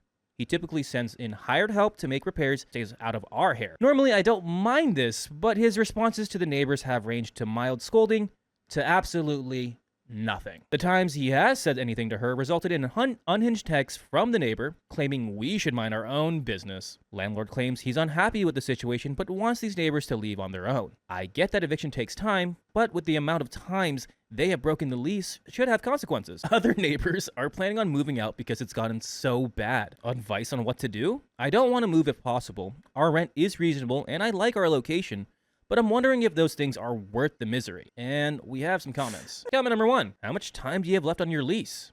At least with off-campus housing, you had noises, but not all this danger. Your neighbor sounds unhinged, and the landlord is not helpful. OP responds with, we have a month left on this lease, but we already signed and renewed the 12-month agreement right before things escalated in May, and when they were moving out. I know. I haven't told the landlord that we were considering moving, but I'm increasingly tempted. Another reply. Of course, you can never predict how your neighbors will be anywhere, but I would look into various options in your situation. I would look into figuring out if you can rescind the 12-month agreement or pay the lease break fee to get out of it, and also look into other places to move. Every place is going to have something like this, but you want a landlord who's able to punt jerks out more quickly and more effectively than this landlord has. At least consider your options. Think eventually the neighbor you have now will get arrested, but there might be more drama for 6 months before that happens. And who knows if she'll damage your property, your cars, steal your mail. Who knows what she's going to do before she finally gets punted out. Edit. Felt this was important to add. The rude behavior has escalated steadily for about 6 months. I started reporting direct conflict to the landlord about 2 months ago. During their first move out attempt, I caught them at 3 a.m. just stealing plants from my porch and walking away. Nice. That's when I would go, hey. I gently confronted them and got my stuff back, only to catch them on the ring the next night fabricating a story about how I had taken plants from her yard, plants that she left to pass away during the winter. They called me a witch, but they never brought up the issue again, though I have caught them trying to take things from my yard since. And we have an update. The thing that's popping in my head right now is, you probably shouldn't do this, but a story my mom told me when she lived on her own, when she was in her, I don't know, late 20s, early 30s. Okay. And she had literally like a psychotic neighbor, like that, like threatened her with a knife and was like always boy. like banging on her door all the time and stuff. Just for fun, or like why? I don't know. She just like had it out for her. You know, For your mom? she's psycho. Okay, yeah, that makes And sense. who knows? But this woman was just constantly harassing my mom and showed up banging on the front door. She had a big kitchen knife in her hand saying like, I'm going to get you. I'm going to kill you, whatever. My mom, we grew up in Missouri. My mom grew up with shotguns. And she had one Shot pew-pews. that was opened the door and racked that. And that person left. We got an update. We had to call the police on my neighbors again, this time as a welfare check. We drove up from work. All of their doors were open and no one seemed to be home. So we were concerned about another break-in. We informed the landlord, who informed the neighbor, who told me that her partner had left the doors open when was supposed to be at work. As I was explaining this to the cops outside, someone slammed the front door shut. The cops immediately went into alert and entered the property through the back door. They came out 5 minutes later with the partner in handcuffs. Evidently, they were inside doing they were doing narcotics and left the door open, then closed the door and hid when the cops showed. Since it was just pot, they were released, but not before a stern conversation from the police. I figured I'd go ahead and update this story once again. A few bullet points, my favorite. 1. During August, my neighbor attempted to move yet again and failed. I discovered that they had yet again stolen gardening supplies to house their stuff, which I recovered. I also caught them stealing water from our back faucet when their utilities have been turned off. The cops have come by again at least twice to address several conflicts and property damage incidents. 3. The narcotic user partner finally moved away. I don't know for how long though. In the midst of their departure, they managed to damage another neighbor's car, then fled the scene to avoid talking to the police. Good riddance if they are finally out. And 4, most importantly, my neighbor was finally given a notice to vacate by the landlord. This last point brings us to yesterday, wherein my neighbor was reported again for having weird folks sneaking around in the backyard. The landlord told her that the incidents were piling up and he demanded that she move, otherwise he was fully evicting her from the property. My neighbor had a righteous meltdown and stormed outside. Since I was already outside checking my plants, she then tore into me about how we clearly all hated her and had cost her the condo. No doy. Oh, we all hate you and you cost you the condo. She's like, it's all your fault. Yes, you were halfway there. We do all hate you, but this is all your fault. And if she did that, I'd be like, bye-bye. She has nowhere else to go and proceeded into a stream of lies about what had happened. I decided not to quibble with her about details since she just wanted to fight. And what I want is for you to listen to full episodes with stories just like this one. Just go to your favorite podcast app, such as Spotify, Apple Podcasts, or iHeartRadio, and search up OK Storytime. The other neighbor whose car they hit came out and she tore into him worse, as they have called the cops more often with reason. They seem to hear and see more overall. I should mention that the whole time this is happening, she had guests over for a football game. They were all standing outside and extremely uncomfortable. Since she got told something about trekking around in other people's spaces, this was a particular sticking point for the conflict. She claimed we were welcome to just walk around each other's back lots. News to me and the landlord. After the landlord called her again and told her to cool her jets, she proceeded to spend all day crossing my back lot and mocking my camera. Yeah, She was just going up to the Ring camera like, yeah, you suck. I hate you. Yeah, dude, this plant is mine. Wait, I that don't is like this plant. on substance activities. That is some Schedule 1 behavior right there. I ordered a good dog fence to block off my space. But she's leaving. And that's excellent news. And that's the end of that story. She's gone. Bye-bye. Praise the Lord. It could be the Eagles. It could be the Cowboys. It could be whoever. But Homer. all I know is Oh, I gotta get my Homer impression. that dude. was a failure of your landlord. It sucks that Well, the landlord just didn't want to do eviction because it's gonna cost a lot of money. It costs a lot of money. at this point he to was do an eviction. at this point the landlord was losing tenants. I would still say landlord probably, if for the landlord, did the best move for him, because it's like. But if also you do it- it, I don't know how much it costs. Does anyone know? Can we look? How much does an average eviction cost? I was a gonna say, landlord? but- I think it's like more than 10,000 probably. But I was gonna say it's also probably really difficult for the landlord to be like, oh, she's moving finally. She didn't move. Yeah. Oh, she's moving finally. She And didn't then the whole move. like, no, please, you have to let us come back. If you don't let us come back, we'll be homeless.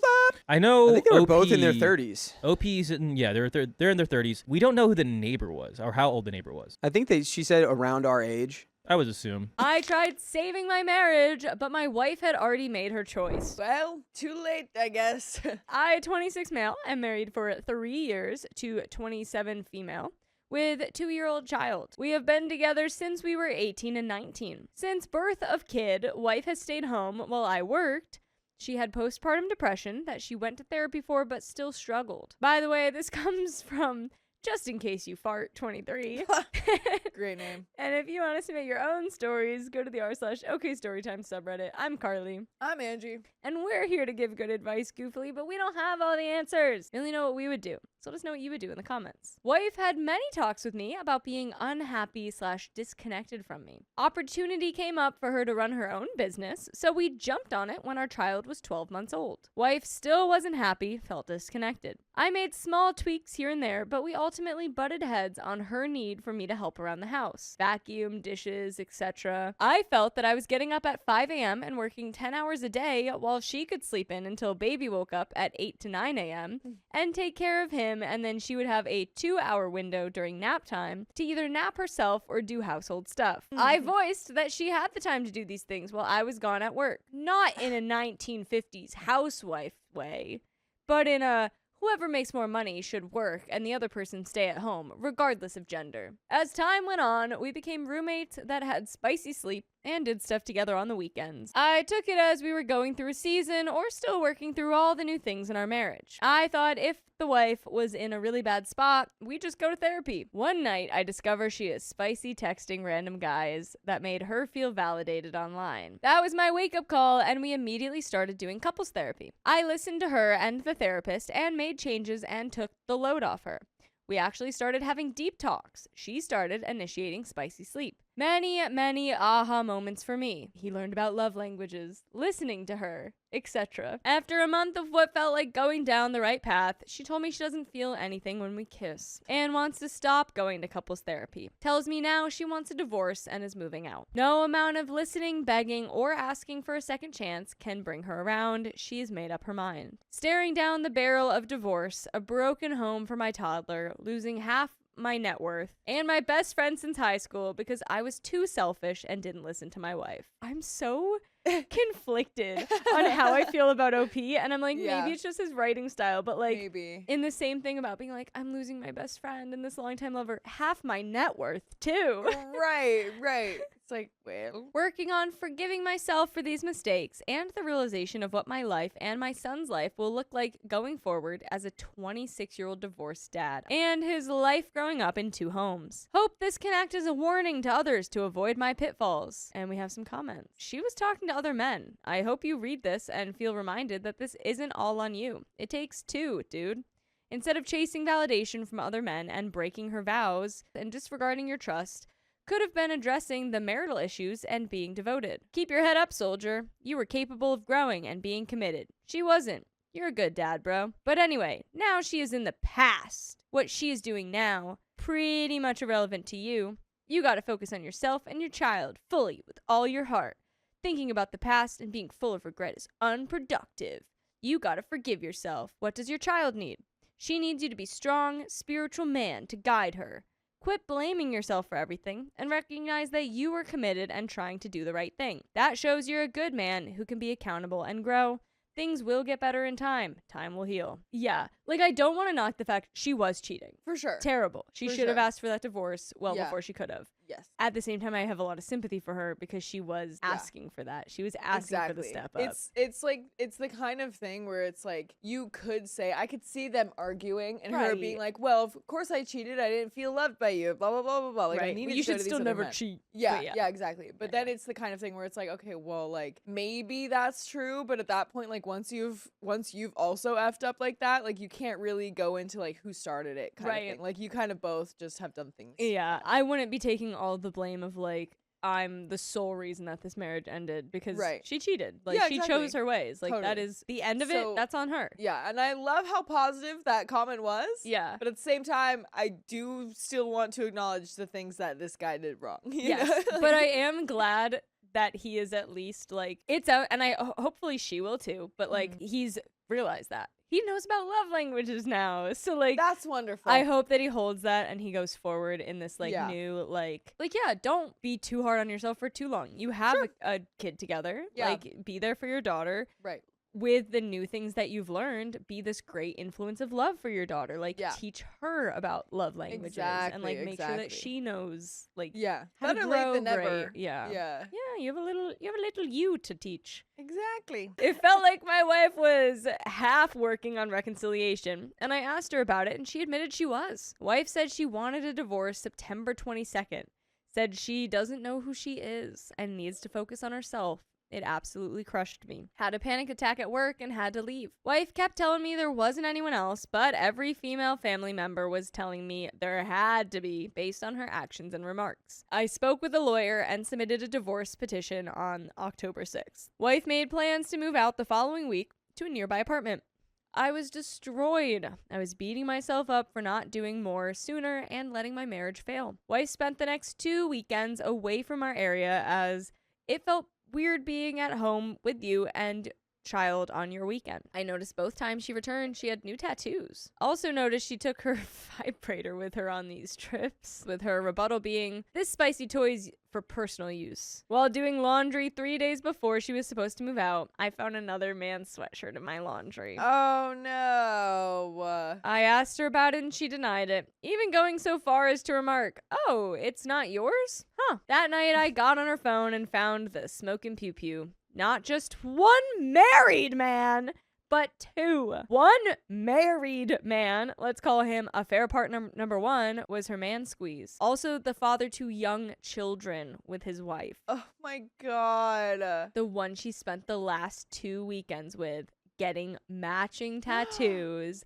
and love bombing each other. The other married man, let's call him affair partner number 2, was also the father to children that go to my wife's after-school program she owns and runs, and was just a spicy texting partner. Doesn't appear they ever got physical. After finding this dirt, I immediately told the other wives and my wife's family and friends, and never confronted my wife about it. My wife has been spreading hate about me, about being a terrible husband, and failed to mention anyone she was still cheating. Wife of affair partner number 2 responded first. She was shocked, but thanked me for the information. Wife of affair partner number 1 was absolutely destroyed. She had no idea. They had been going to counseling for a few months, and just 1 to 2 weeks before her husband, affair partner number 1 in my story, up and told her he wanted a divorce. Quick side note, the day my wife told me she wanted a divorce is affair partner number 1's anniversary to his wife. I guess word got back to my wife, between her family and friends asking why she lied to them, and the affair partners asking how their wives found. And she starts blowing up my phone saying, "You invaded my privacy. You're hurting innocent children by telling the spouses.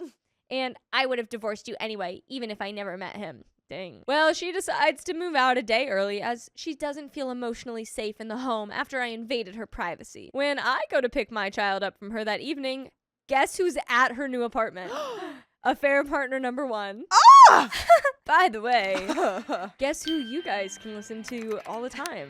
Us. With more full episodes of stories just like this. Go to Spotify, Apple Podcasts, iHeartRadio, wherever you get your podcasts. Search up OK Storytime. So much for waiting 6 months to introduce our child to new partners. She told me she has known him for 4 months. Whatever, out of my control. I've got a running bet with her family and friends, and my family friends, on how long her and her new man will last. The longest bet is 18 months. Letting the lawyer take care of the divorce, but now my home is empty of her and her stuff. My bathroom is refreshingly neat and organized now. And I slept like a baby.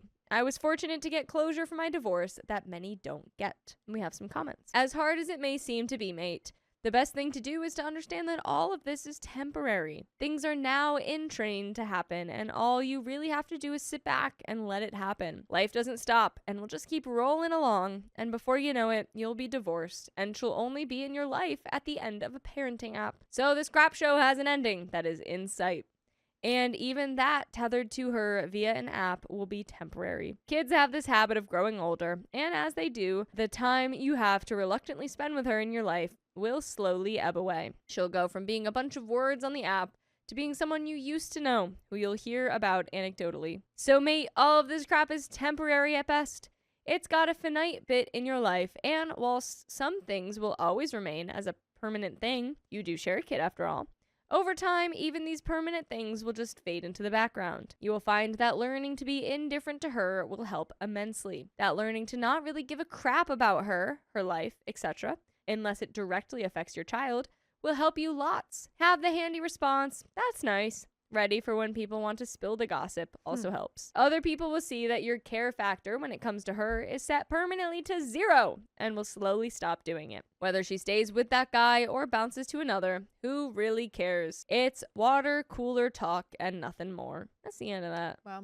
That was a good last comment. I liked Yeah, I that. think so. Because I think we do hear that a lot about some stories where it's like, so my friend just told me that they are hooking up with someone else. It's like, great. Didn't need to know that. Didn't need to know, but like, thanks. It's cool. I think I need to dump my boyfriend. Dump him in the pit. Hello, everyone. I, 40 male, have been with my fiance. Let's call her Fanny, 30 female, for 10 years. Why are you calling her that? Why shall we let's call her that? Wait, Also, I don't know if this said it in there, but this is from our subreddit. It is from our subreddit. Wait, How but exciting. you need to dump your boyfriend, but your fiance is 30 female Fanny? Let's find out. Maybe you do need to dump your boyfriend Because if you have a zero fiance. one. I love my fiance with all my heart. I would give my life for her if it was needed. There are just things that have always been there that I am recently discovering and I don't like. By the way, this comes from I Got the Needs To. And if you want to submit your own stories, go to the r/OK Storytime subreddit because this was one of those stories that was in our r/OK Storytime subreddit. This is one of our own. How lovely. I'm Angie, by the way. I'm Dakota. And I'm Carly. And we're here to give good advice goofily, but we don't have all the answers. We just know what we would do in this situation. So let us know what you would do in the comments. So OP says, for starters, when we first got together, she claimed she used to keep the house she lived in before nice and orderly. Since the day she moved in, I haven't seen her stay on top of anything. I blame myself, really. When we first moved in together, we divided up the labor. These are your main chores, these are mine, and whoever can do the extras should take care of them when needed. She really has only 2 main chores that she doesn't stay on top of, the dishes and the laundry. Everything else pretty much falls onto me. I'm not going to pretend like she doesn't do other stuff. She does. It's just that when she does, I'm expected to drop everything I'm doing to also clean, or she's in such a terrible mood that she's unbearable to be around. This is low on the issues list. My chief issue is our intimacy. Fanny is the type of person who could go through life without spicy sleep and be completely fine. Having a 10-year head start on her, I've seen other women grow out of that into being more spicily adventurous. They got into tune with themselves. I hoped over time that this would happen to her also. I've tried everything I can think of to stoke that fire. I've even done all her chores to give her an environment where she shouldn't have much stress. The discussion of intimacy is always interesting and not in a good way. Her definition of it is different than mine. She believes that spicy sleep is just spicy sleep. Intimacy to her is holding hands, cuddling, kissing, etc. While I do believe those things could be intimate, I don't define it as that. Hey, ¿por qué no los dos? Why not both? Is that what that means? It was just I the know date Spanish. shoved in your cheek. Like a I little need squirrel. calories. Yeah, I feel like that's just like that's honestly like a translation issue type thing. Like, yeah, both things are important and can be important to you, and you can call one thing intimate and you can call another thing intimate, but at the end of the day, they're both just things that you want to do and things that you need. You know what I mean? Whether you call it intimacy or not, that's not really the point of it, I think. Also, you said earlier that it's like these are things you're just now noticing, Yeah. but it sounds like you actually have noticed this for a long time. Sounds like this has been like a big issue for you for a while. And you might just be waking up to the reality that you're not able to change it. Yeah, perhaps. We've had very long discussions about needs and what we both need out of a relationship. A while back, we had a nasty fight. I found out she had been using a toy when I'm not around. That hurt me so badly. I'm a willing and able participant, and she chose that over me. I even explained to her how much it cut me deep. She put it back on me, saying I'm the one who told her if you don't use it, you lose it. If you don't use the toy, you lose it? That's like what you tell children when they don't clean up their toys around the house. Their actual toys, not these spicy toys. That's really funny. I'm confused by that logic. That's really funny. Like, it's like you were talking about like doing that together. Yeah. I don't know. There might be just a really uncomfortable conversation about like satisfaction on the table, Yeah. Yeah. which can be addressed. Could be. And maybe a conversation like that would turn out well. Because then you really talk about ways that you can work with each other. And then things can get better. over time. really cool book they wrote in India a long time ago.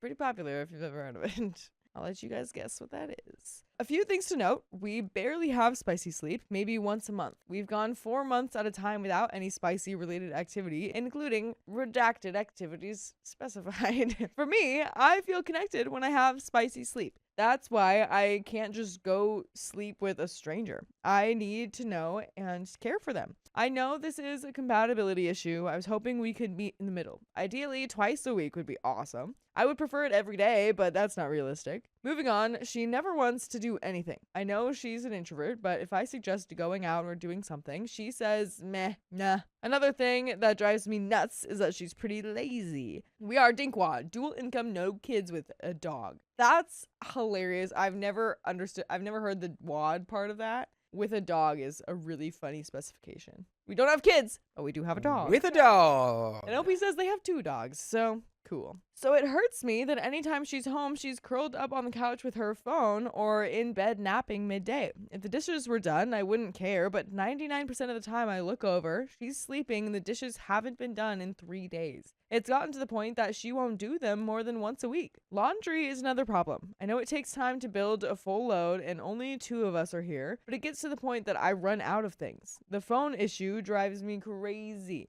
I don't know if it's a generational thing or person to person, but people cannot stay off their phones. If you're with someone in person, put it away. I get it if you're just home chilling, but don't ask me to watch a show with you and then jump on your phone. OMG, did you see that? No, why? What happened? You tried talking about the show and they have no clue. Social media is notorious for attention seekers trying to get validated. This opens doors to cheating. What?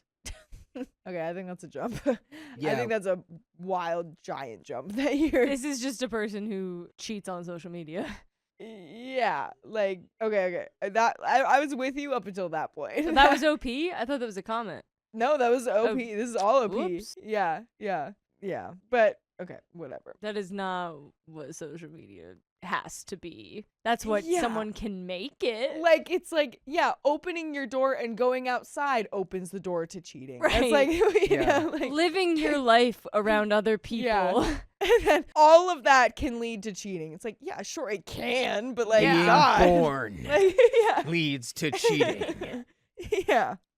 In my household, it's not perfect. I'm far from perfect. I'm physically limited. I was retired due to a training incident, and now I just kind of bump around the house. I cover about 80 to 85% of the household bills. While I'm home more often, I cook the most and am responsible for the outside and most of the inside. I don't think it's unreasonable to expect her to pull her weight. I try not to hold the I pay more thing over her head. I believe in a relationship where both contribute equitably. Yeah, I think kind of sounds like, I mean, I don't know what, I'm not a professional. I don't know what could be going on mentally, but like, you know, lounging around all the time, a lot of sleeping, oversleeping, and it could be signs of depression. Yeah. So, I mean, maybe there's something going on in the mental that needs to be addressed.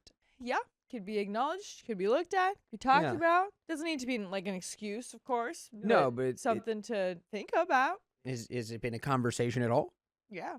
Good question. I have constant pain in my body, which won't ever go away. I have a medical device to help with the pain and take meds. In the morning, I have a small noticeable limp, and on days I try to do more, I'm hunched over in pain. Never once has she been like, "Oh, baby, you look like you're in pain. Would you like a massage?" I once asked her about that, and she said, "Because then you'll be expecting more." Oh, man. Girl, come on.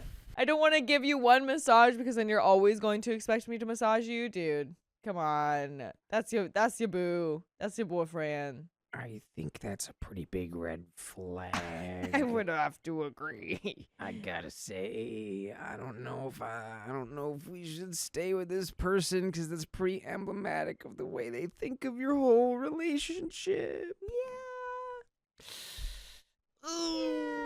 I think so. It blew my mind. She doesn't want to do things to make me feel good, but I want to make her feel good. I never got a solid answer. In the last year, I've been going through a massive amount of depression. I was on a med that made me gain weight, and no matter what I did, I wasn't losing it. I recently got off it, but I'm still 35 pounds heavier. My goal is to drop at least 50 pounds, bigger goal 80. I hope it reduces strain on my forever injury. I'm getting medical help and trying to enroll in a GLP-1 program. I've noticed how she speaks to me recently. I've even told her that if I spoke to her in the same tone, she'd be pissed. So why is it okay to talk to me like that? When we have a conversation about something, I distinctly remember her saying things a certain way, and she gaslights me. I already have memory issues, so I second guess myself. I might start wearing a recording device just to play it back, though I hate the idea.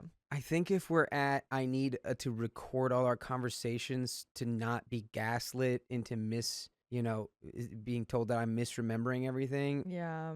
I think we need to maybe break up. And I think we also need to go back and redo the title, the beginning of this, because I think I need to dump my girlfriend. Yeah. I do think you need to do this. I think that's just where we're at. I mean, that would be such a the conversation that would open up from, can you give me a back massage because I have chronic pain that will be with me for the rest of my life and I've done a lot today? And the response to that is, well, no, I can't give you a massage because then you'll just expect me to do that. Yeah, what? Whoa, what are we doing here? Yeah. Yeah, I think This is not a good relationship at all. Especially if it's like if you're paying for like 85% of stuff, it's like, do you even like me, or do you just like what our life affords you, which is that you kind of don't have to do much. Yeah. I also am curious what she does, because it sounded at first like she was laying around the house all the time, but then he mentioned that because of his injury, he's. Oh wait, no. Well, no, I mean, if he he's- said that she's home most of the time. If he's pulling in 85%, I mean, I don't know what, I assume she has some kind of income, but it Yeah, just that's sounds true. like, I don't know. She's just not out of the house that much. Yeah, sometimes we read these stories of like, people with like a chronic injury or disability, and then like, I don't know, there's this weird dynamic where sometimes their partner just develops this like sort of just like underlying like seething resentment towards them. Mm-hmm. And like it just like can start to bubble up and come up in weird ways, like when a little thing changes, like you gained weight and now Yeah. you're noticing like she's talking to you in just like a horrifically bad way. And yeah, I don't know, but regardless of any of that, I don't think this should continue. I would have to agree. She's so set in believing she didn't say something that I start to wonder, does she really believe she didn't say that, or that she doesn't speak with that attitude? It's like the way she speaks with me is worse than anyone else. I thought you loved me. Why do you treat me like this? Recently, we've had several bad fights over the same things each time. I almost broke up with her in September. We kind of worked it out, but she didn't seem like she wanted to participate, treating it like a burden. I love her with all my heart. I want my future with her. I've spent so long with her. I can't imagine life without her. However, I also cannot forsake intimacy. I feel trapped. I want to make love, but she's not into it. I'm not a cheater, so I can't just find it elsewhere. It's not new to her. I've told her all of this. We've had this discussion at least 100 times. The longer we go without making love, the more distant I feel. Why should I keep giving you what you need while you leave me to suffer? You want me to spend all my time with you, but you don't take care of my needs? I know I sound selfish. I can't help it. Am I just a cheap place for her to live while she uses me? The constant rejection has crushed my soul. I feel unattractive and undeserving of love. I take pride in being a provider. I care about making sure she's okay. My heart is breaking slowly. The last 3 to 4 days, we've barely spoken. I feel like a frustrating roommate I have to tiptoe around. At any point, I could snap and say go. I just want her to want me as much as I want her. I would like the dishes done nightly too. I don't know what to do anymore. And I know what you guys can do. You guys can listen to full episodes of stories just like this one on Spotify, iHeartRadio, Apple Podcasts, or whatever favorite podcast app you choose. Just go to just search OK Story Time, and we'll be there. There is a little bit more to the story, but I think you know what you gotta do, my friend. I'm sorry. mean, it sucks.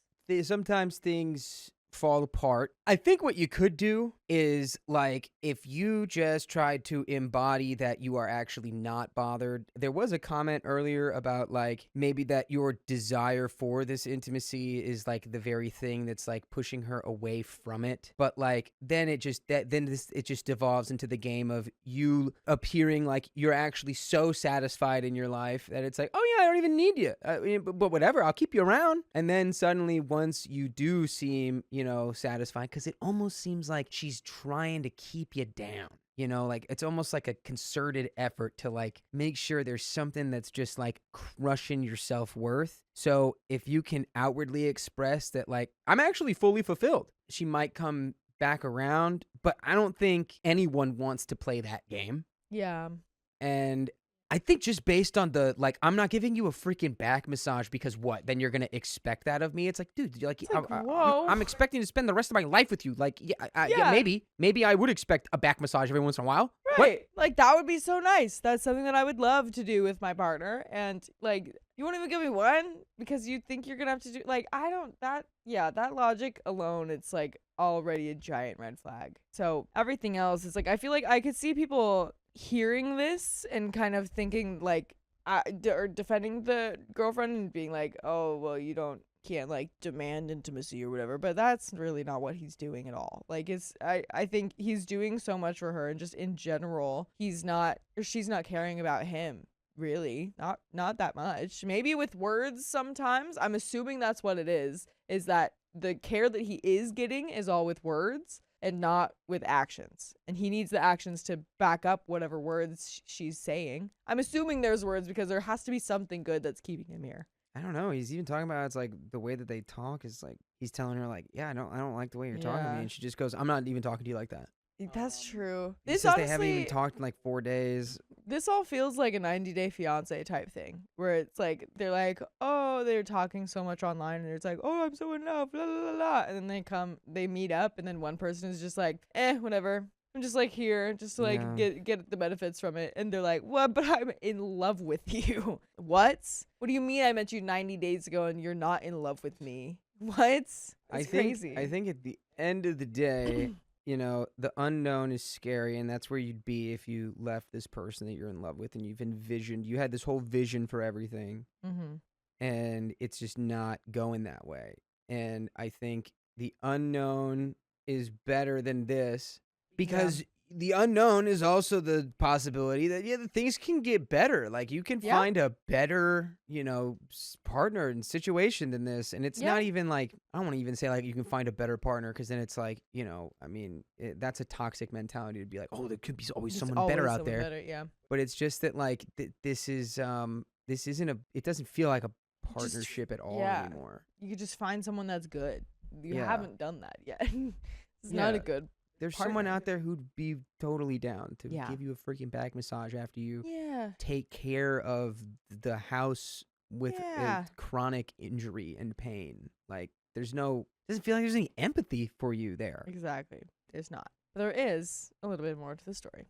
Side note, when we first got together, she had absolutely zero idea what it meant to be in a relationship. This younger generation is being let down by broken homes and parents. Women are taught to control a man and get from a man, but not how to treat him. Men are taught to catch and release. Hookup culture discourages long-term commitment. Since day one, it's been an exercise to educate her on healthy relationships. We still have issues, but for the most part, if you do for yourself, you check on your partner too. I'm physically limited. My earning potential is capped because of this. I probably rate low in the dating world. I cannot imagine finding someone again without feeling exhausted. My time for kids has passed. I don't want to burden a child with my issues. Life after her isn't appealing. 10 years. I just don't know what to do. More spicy sleep, more dishes. Maybe I'm the a-hole? If you have solid advice one way or another, I'd truly appreciate it. Thanks. And do we have their age difference again? I think we did. I think it was I'm like checking into that right now. I think it was like 10 years. It is 10 years, I do believe, which is making the comments 40 on and 30. very divided. 40 and 30, and they've been together for 10 years. So they got together at 20 and 30. There was a couple comments that he made about having a 10-year head start. Yeah, that is true. A little weird. Yeah, that part got a little weird there. I mean, it's like you knew that going into it, though. Yeah. Yeah. So you can't complain about that. You knew that going into it. But I think No, but she could be like 10 years behind and like learning and growing who she is as a person, low key.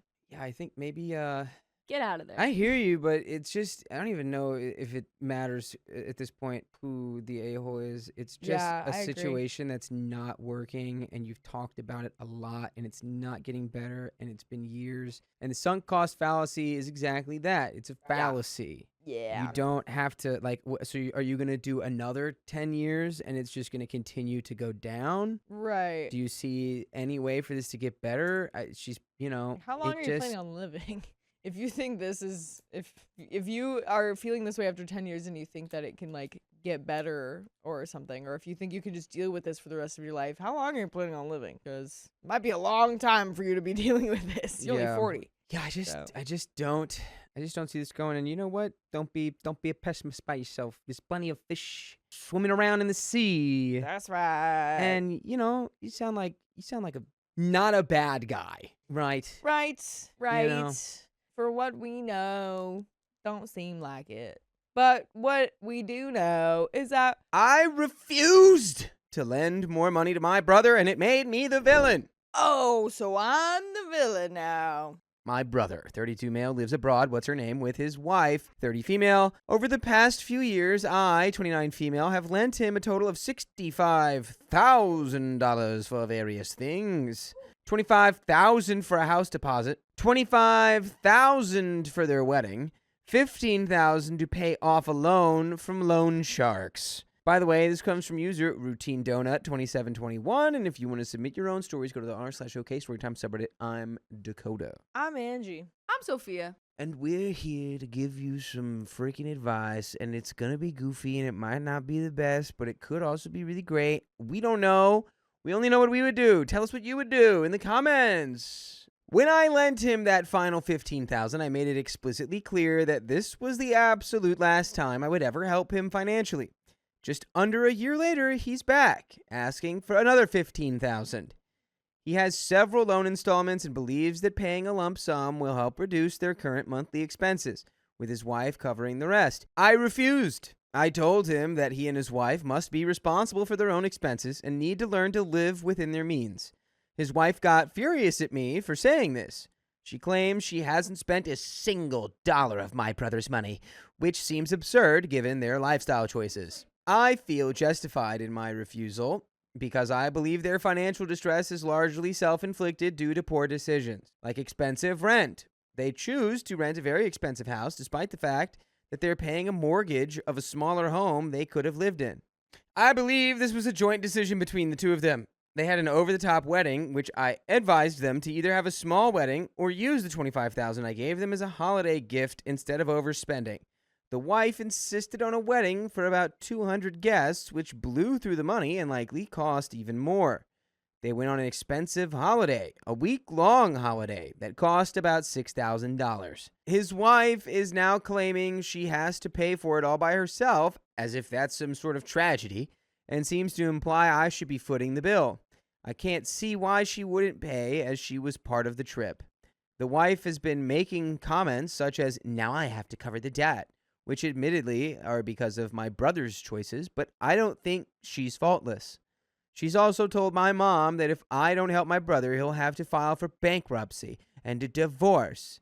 So that made my mom mad at me for not helping? I've already sacrificed a huge amount of my own financial stability to help them multiple times. I feel like I've done my part.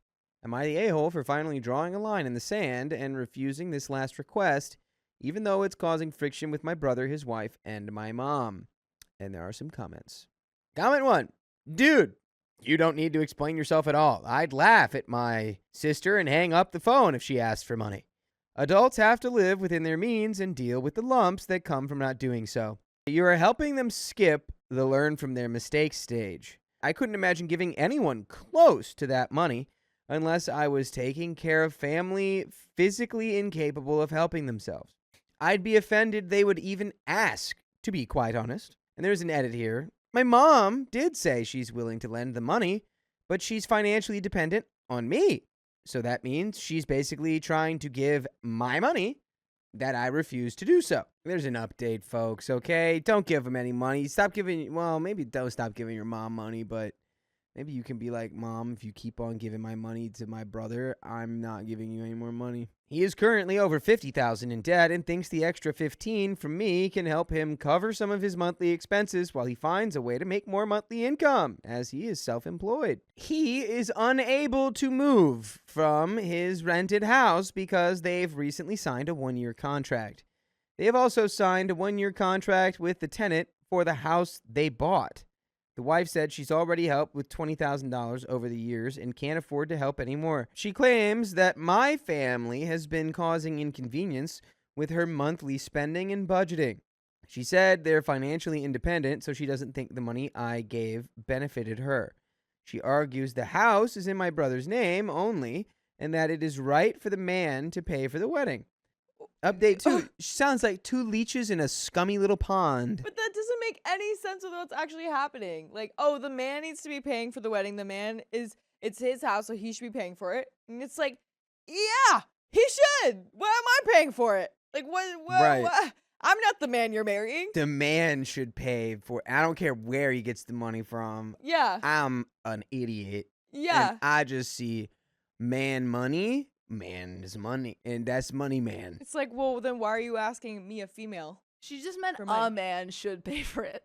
She's like, any Well- man could pay for it. It doesn't Any have to be man. my man. Just a man needs to pay Then for OP's it. Any man not even find a more man. men. Oh, she did That's what I'm right. saying. I forgot Yeah. about that. It's Yeah. like, OP's like, I'm a female. She's like, I'm not even a man.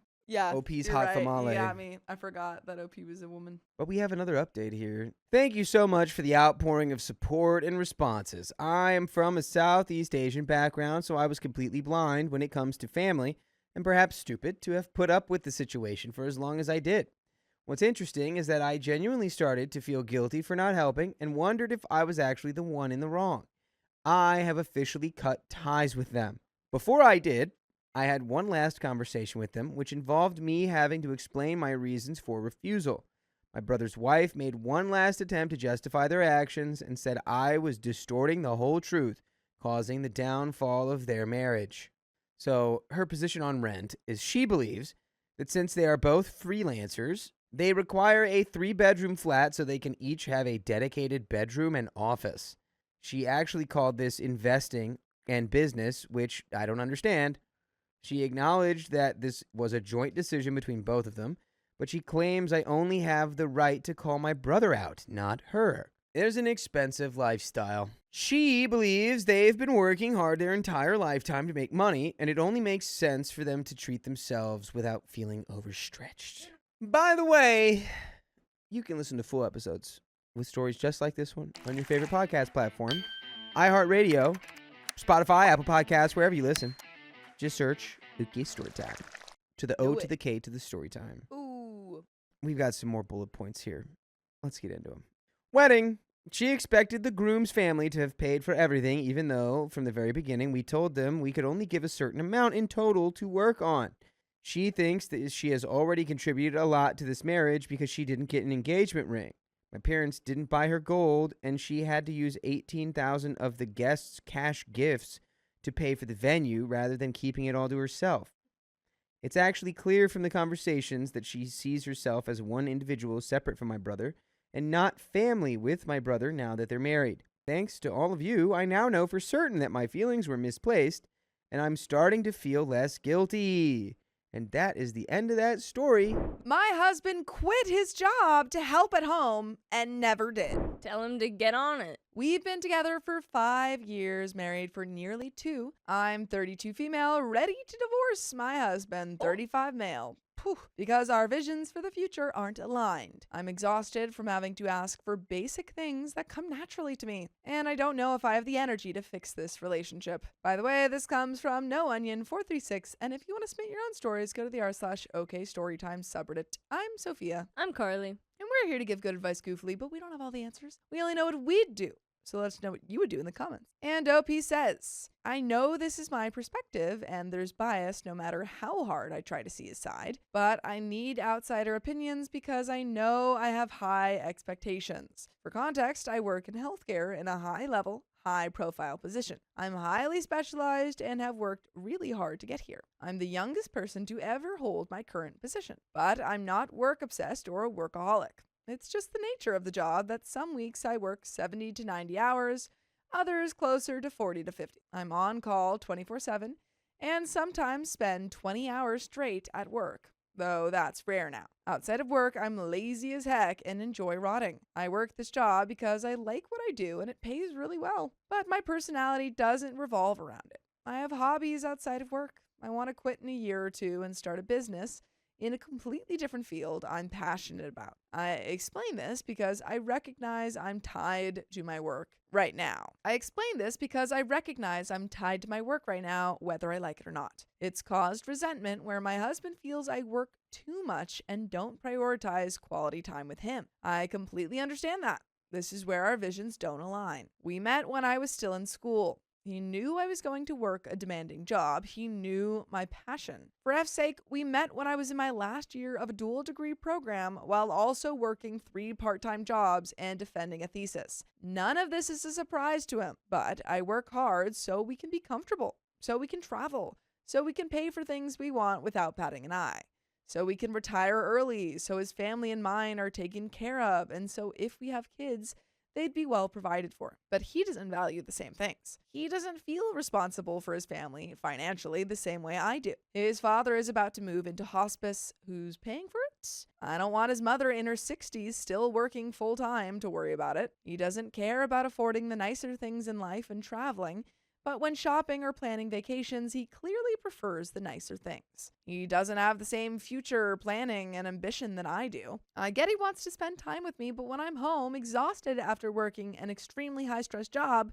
where I've stayed up 24 hours straight, making very important decisions every minute, I just want to turn my effing brain off. But he always asks what I want to do for dinner or what I want to do. I'm tired of it. I've explained to him multiple times why I have decision fatigue, why I just want him to decide for us sometimes, but he claims I'm too high maintenance and picky and never like his choices, which I'm really not. But this man could eat 5 protein bars for dinner and be fine. Well, solution here is that we talk about it in the morning. Yeah. That's the solution. I mean, you already seem like you want to divorce him, so. Does he have a job? Says he quit his job. He quit. Okay. He could play video games at home all week long and not do any other activity and be fine. Which is fine. I love video games. That's how we bonded initially. But I want to go out and explore and do things. It doesn't have to be every night, but he never has any idea what he wants to do. No desire or hunger to explore. When we got engaged, I emphasized that I didn't want a relationship where the man doesn't help with wedding planning and acts like he couldn't care less. Guess what happened? Even with a wedding planner, he didn't help much.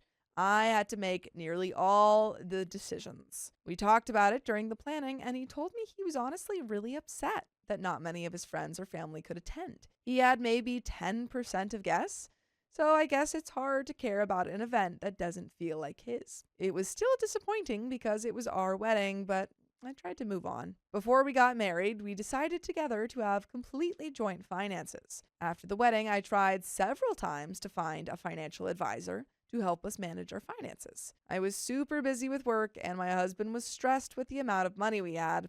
I'm still the only person who knows how much is in our bank account and how much we're spending. He shot down the financial advisor idea and said he wanted to do it himself, but still hasn't made any effort. He gets stressed when I suggest a vacation and worries about money, then admits he doesn't check how much we have or what we've budgeted for. We have completely joint finances. One bank account, shared credit cards we pay off every month. I've asked him several times to help manage it, and he hasn't. He hasn't even thought about retirement. We also had issues with housework. When we bought our house, my husband had a 9-to-5 remote job where he managed to play video games throughout the workday, 2 to 3 hours non-AFK. He felt I wasn't contributing much to housework, which I agreed with because I was always exhausted. What does this man do? So he had a 9-to-5 remote job. No, I mean, like, what is he actually bringing to the table? Nothing. Exactly. But I argued he had way more free time and I made 3 times what he did. So it would be fair if he did more. I ended up hiring weekly housekeepers, but ended those when they caused permanent damage to fixtures. What? Okay, well, I feel like we could try that one again. Yeah, just get a new house cleaner. Yeah. I asked my husband to find a new service, okay, and he never did. Okay, well, there we go. I gave up and the house was just dirty most of the time, except for the kitchen, laundry, and living room. My husband is currently applying for full-time work. He resigned from his last job in May. It was an extremely toxic environment, and he was only there for the money. I encouraged him to quit because his work was affecting his mental health, and I could support us both comfortably. Before he put in his notice, I made it very clear he could quit, but I still expected him to contribute as a house husband, meaning cleaning, cooking, and laundry. He agreed, but since then hasn't done a great job. He does laundry, but doesn't clean until I ask. Even then, it takes him a few days. He doesn't cook and hasn't learned. He claims I'm too hard to cook for, which I'm not. I'll literally eat cheese and crackers for dinner if I'm alone. He says cooking makes too much of a mess. Well, good, you're there to clean it. That's your job. Gotta clean it. That's crazy. This guy sucks. Divorce. I now do the cooking on top of working, choosing quick meals. If I don't cook, he'll eat his protein bars, and then I have to find something else. We recently moved to another country. We knew this in May, and part of his rationale for quitting his job was so he could have time to pack up the house over the course of 5 months for the move. I offered to still pay for packers and movers. He declined and said he'd do it himself. I'm getting the feeling that maybe this guy didn't do it himself. Yeah, I'll be shocked if he did. Yeah, he's like, he actually came through, and We're working on our marriage right now. Dude, I would not believe it. I don't think that's what's going to happen. Reddit, when it came to moving day, the packing was still incomplete. I had just finished my 50-hour work week and had to pack alongside him until 2 a.m., woke up at 5 a.m. to continue packing, and still had to postpone our moving day by a day. We took vacation immediately after, planned months in advance. He agreed to it. He did no planning, nothing. This was somewhere he wanted to visit for years. He had no idea what places we were going to, what day we were flying out. I'd shared notes and an itinerary. He hadn't checked it until we got there. Since moving about a month and a half ago, we still haven't fully unpacked. It's smaller and I'm not making as much money, so we have to budget furniture. But there's still work to be done, and he claims he can't unpack because we have no space. Then start getting rid of stuff. I come home and see mess everywhere. He has the whole day and claims he works all day on the house. I don't see results. The crazy thing too, like you're Yeah. unpacking. Show me the empty boxes. Yeah, literally, like every day I want to see another empty box.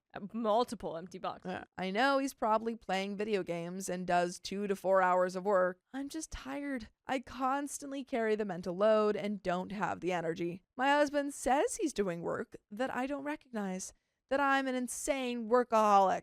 Dude, you are literally not working. You're literally being supported by your wife working the amount of time she has to work. I can't. He says, I'm not normal and shouldn't expect others to be the same. I don't expect people to do the same as me. I recognize I'm ambitious, but I'm expecting normal things from a house husband. I don't care about the money. I'll happily be the sole breadwinner. I just want equal effort and for him to listen instead of being defensive with an excuse for everything. I understand he's depressed. I'm encouraging him to apply for jobs he'd enjoy. He's not getting many responses. But this isn't enough for me. I'm tired of not being listened to. I've told him I'm at my wit's end. He promised that he would change, and he hasn't. We've talked about couples counseling, but he hasn't made any effort in finding one. I just want him to be proactive and fix a problem. Feels like I do all the thinking. I've honestly sort of made up my mind. Just waiting for him to get a job, so hopefully I can avoid alimony. I feel crazy. Help!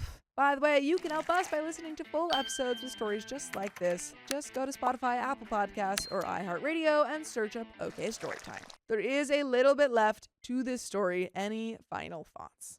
I feel like OP knows that OP. it's time, that she's just like, I can't do this anymore. You told him. Yeah, you you told tried us. to talk to him. Mm-hmm. You told us at the beginning that you were thinking about divorce, so I Yeah. feel like You were already there. There. Yeah. Don't really need much convincing. Yeah, you know what effort you're putting in, and you've seen the lack of effort he's putting in, so. Yeah. OP says, I recognize he feels that he has no partner at home, that I work too much. In my mind, I justify it because I want us to have a secure and comfortable life. Selfishly, I want a secure and comfortable life and to retire early. I know I may be an absent partner and not always emotionally or mentally present on my off days with him because I've exhausted myself from work. Not to blame him, but then when I come home to a messy house and nothing being done, I push myself harder at work so that maybe we can just throw money at our problems, eat out more, hire housekeepers, take vacation time, and fix things. I don't know what a balance might look like. I feel like then we do need to try that again. Yeah. Like if that's something that you are working more solely to do and you're not doing that, Yeah. like try it again. Throw more money at the things and see if you guys can find that. Like, Yeah. especially if this job is going to be over in 2 years. Mhm. What if there was like that room to fix it? The only thing I would say is that OP's only request, or one of her Yeah. only requests, was, hey, can you find a new service? So she was like, we can True. get this cleaner and then you don't even have to worry about it. Yeah, And he- I forgot that it was his job to find Yeah, one. Because then it's couldn't even like, do yeah, you did offer him that at that point. I also wish he understood better about my line of work and that I'm literally trying to save lives. Would that make my work more excusable? I don't know. And that's the end of the story. I offered my friend a $350 concert ticket, and she hasn't spoken to me since. For free or for $350? I have a friend who likes the same band that I like, and this band has always been my absolute favorite. I have seen this band many times over the years, both alone and with other people, and their music has meant a lot to me for a long time. By the way, this comes from user MundaneGap9356, and if you want to submit your own stories, go to the r/OK Storytime subreddit. I'm Dakota. I'm Carly. And we're here to give good advice, goofily, but we don't have all the answers to life's problems. We only know what we know. So if you know more than we know, let us know in the comments. She, on the other hand, has never gone to see them play live, and she has always said it's because she can't afford it. Tickets for this band are extremely expensive and usually cost several $100s, even though she regularly spends money on other activities and lifestyle choices that are not exactly inexpensive. Recently, it was announced that the band was retiring from touring and that there were only a few concerts left. Knowing how much I loved this band and how rare this opportunity would be, I managed to get tickets for the final show. When I told her about it, I also told her that I would love for her to have one of the tickets so that we could go together and experience it side by side. I knew from the start that she would not be able to afford the cost of her ticket, so I proposed an exchange instead of asking for money. I offered to give her the ticket if she would drive my teen daughter to work and back over the summer. The place of work is about a 20-minute drive away from us, and at most there would have been 2 to 3 days a week where my daughter would need a ride. This arrangement would only be temporary and would last for the summer months. In addition, her son works at the same place, so she would basically just be taking an extra passenger along for the ride. She would already be making the drive with her own son, and my daughter would simply be riding along in the same car. Her husband also does the driving much of the time anyway, so in reality this would not have required a significant change to their routine. All things considered, it really didn't seem like a huge inconvenience for her. The ticket for this event was several $100s, and given the cost and rarity of the show, I thought this was more than a fair trade. In the past, we had taken turns driving the kids back and forth to different places, so this arrangement would simply mean that she or her husband would be doing the driving instead of us alternating, as we had done before. Now, some background is necessary to explain what happened next. Our son and daughter have known each other ever since preschool, and they have been best friends for years. They go to the same high school, they spend a lot of time together, and have grown up alongside one another. Eventually, they decided to date. After dating for about 3 months, unfortunately, they broke up. There was some bad blood afterward, and it became clear that they probably should have just stayed friends because the romantic relationship did not work out. Because of this breakup, my friend told me that she shouldn't go through with our original deal anymore. Her son didn't want to be in the same car as my daughter. There were clearly some hurt feelings involved between the kids, and emotions were still raw. I don't really know exactly what happened between them, because my daughter did not give me many details. From what I could tell, it seemed like a fairly normal breakup with some lingering hurt feelings. I was willing to go through with the deal anyway, and my daughter was also willing to do it. However, my friend's son did not want to participate. So the agreement was off. In other words, my friend would no longer be driving my daughter to and from work as we had originally agreed. Dude, did you take the ticket away though because of that? We both understood that this meant I would not be giving her the ticket. What are your thoughts on that? It's not really her fault that her son is like, no, I don't want to have to ride with my Right. ex-girlfriend every day, and I'm a teenager. And I feel like at that point too, we don't expect her to have to drive your daughter anymore. I told her that I wished it had worked out and that I still would really like for her to be able to see the show. I did not say this out loud, but I privately thought that if I were in her position, I would have encouraged my son to suck it up and get in the car for those rides. Her son and my daughter did not need to chat or interact at all, and he would only have to endure a few short car rides. It did not seem like too much to ask so that his mom could see one of her favorite bands in person. That's not their fault that you took the ticket away. Right. Like, she can still go see that band in person. You have the ticket still. Still, I understood that she was choosing to prioritize her son's comfort, and I respected that. I wasn't angry with her for breaking our agreement, and I could understand why she made that decision, even though I thought it was unnecessary. Fast forward a few months, and the show was getting closer. I mentioned again that I wished she could go to the show, and she asked how much the ticket cost. I had never told her the price before, so I told her it was $350. She immediately said that in a million years, she would never be able to spend that much money on a ticket. I told her I understood completely. Neither of us was upset, and it felt like one of those situations where it was just unfortunate that it didn't work out. I've seen this band many times over the years, both by myself and with other people. This time I had actually bought the second ticket originally because I knew tickets would be scarce and thought I might be able to sell it. This was before I ever made the deal with my friend. Since she was no longer going to use the ticket, I put it up for sale. However, I ran into problems selling the ticket because of a glitch in the ticketing system. I ended up spending about 4 hours on hold with live chat trying to get the issue resolved. The day before the show, I told my friend that I was trying to sell the ticket but was having trouble because of the glitch. I was afraid the ticket would go to waste, so I told her that if I couldn't sell the ticket by next afternoon, she could have the ticket for free. She agreed to this. You're just moving so weird about this. If this is your friend and she loves that band and you want to go to the show with somebody, just freaking bring your friend. Who cares that she didn't take your daughter to school? If you're going to potentially lose the money anyway, like, happy birthday, Merry Christmas, happy birthday next year, here's the ticket. Yeah, whatever. More background here. My daughter and I have enjoyed going to other concerts together lately, even though she's a teenager and often busy with her friends. Mom time does not come easily at this stage of her life. Over the years, I have always asked her if she wanted to go see this band with me, and she has always said no because she wasn't interested in them. This time, after my conversation with my friend, I asked her again the day before the show. After the conversation with your friend? That's weird. So are you going to sell the ticket to your daughter? I reminded her that the band was retiring from touring and that this would be the last possible chance she would ever have to see my favorite band with me. To my surprise, this time she said yes. She agreed to go to the show with me, and we made plans together. We ended up having an amazing time, and it was one of the most memorable experiences we ever have shared. About 2 hours after, I told my friend that she could have the ticket if I couldn't sell it. I texted her and explained that my daughter had decided to go with me instead. I expected her to respond with something like, "Okay, that sounds great, have a wonderful time together." Instead, she never responded and has not spoken to me since. Yeah. OP, you seem a little oblivious. I don't know what it is. Like, there seems like slight intention behind it somehow, but I'm hoping that it's just you're absolutely oblivious. In my mind, saying I would give her the ticket if I couldn't sell it didn't mean that there were no other possible circumstances that could change that outcome.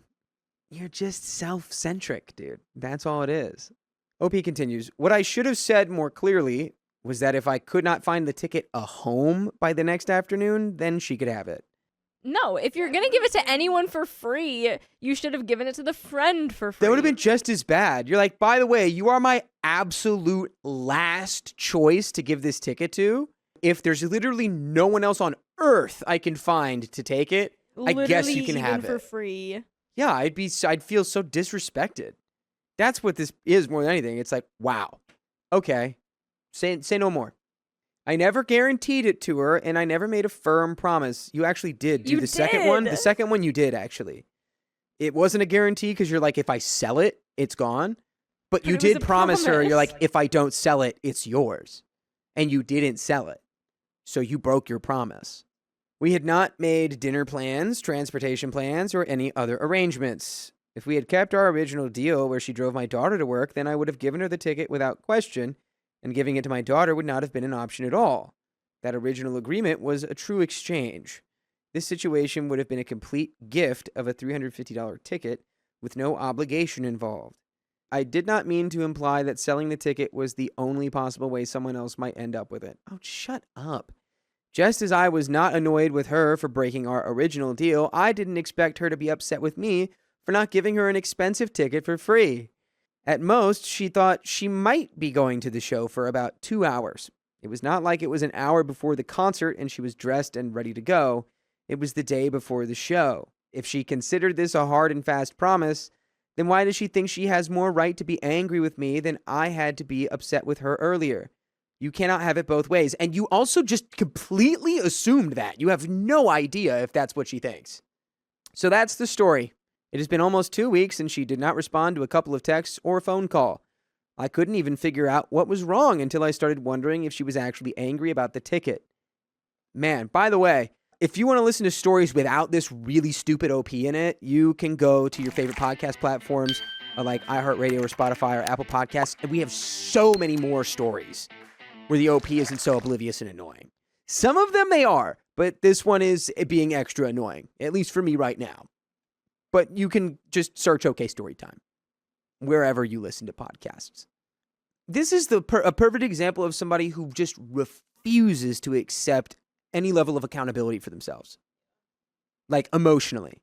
Like maybe this person is very accountable financially or like, Sounds in other ways. They would really tell you that they were. Yeah. But like to be so oblivious is to not immediately be like, ooh, when I tell my friend this, they're probably going to be mad because I just promised them if I don't sell it, they could have it. Update.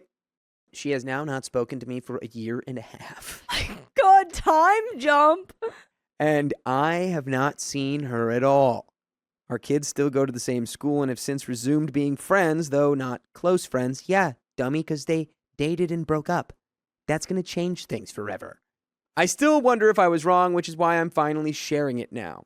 Okay. Yeah, you were wrong, dude. What you should have said is you should have gotten on the what did you text? You texted like, I texted her and explained that my daughter had decided to go with me instead. So what you should have done is called and been like, hey, I got to tell you something. I messed up. I messed up. I really messed up. I didn't think my daughter would want to go to this concert, but when I brought it up to her, she actually was really interested. And I would really love to go to this concert with my daughter. I know You I just understand. promised the ticket to you if I couldn't sell it a couple hours ago, but Especially even pulling on the like, and like, you know how it is, like our older high schoolers, they're gonna go to college. Right. So like one last like mom-daughter concert day would mean so much it's like to me. the last time I could do this before she like really becomes an adult, and it's like she hasn't wanted to do it in forever. I'll if I can, I want to try to find some way to make it up to you, because even though it could have been sold, it just feels wrong that I did this. Yeah. So I want to make it up to you somehow. Boom, you still have a friendship. But instead, you literally texted, probably, hey, my daughter just wants to go, so looks like you won't be getting the ticket. Sorry about that. And I bet you didn't even say sorry about that. So I want to see the text. yeah.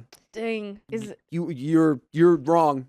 Yes, you were wrong. Yes, you were wrong. Is that all we got for that one? That's it. That was the end of that story. Dang. My mother-in-law decorated my house without my permission, so I did the same. Yes, I decorated it like a stinky little hovel. So my fiance, 30 male, and I, 28 female, recently bought our first home together.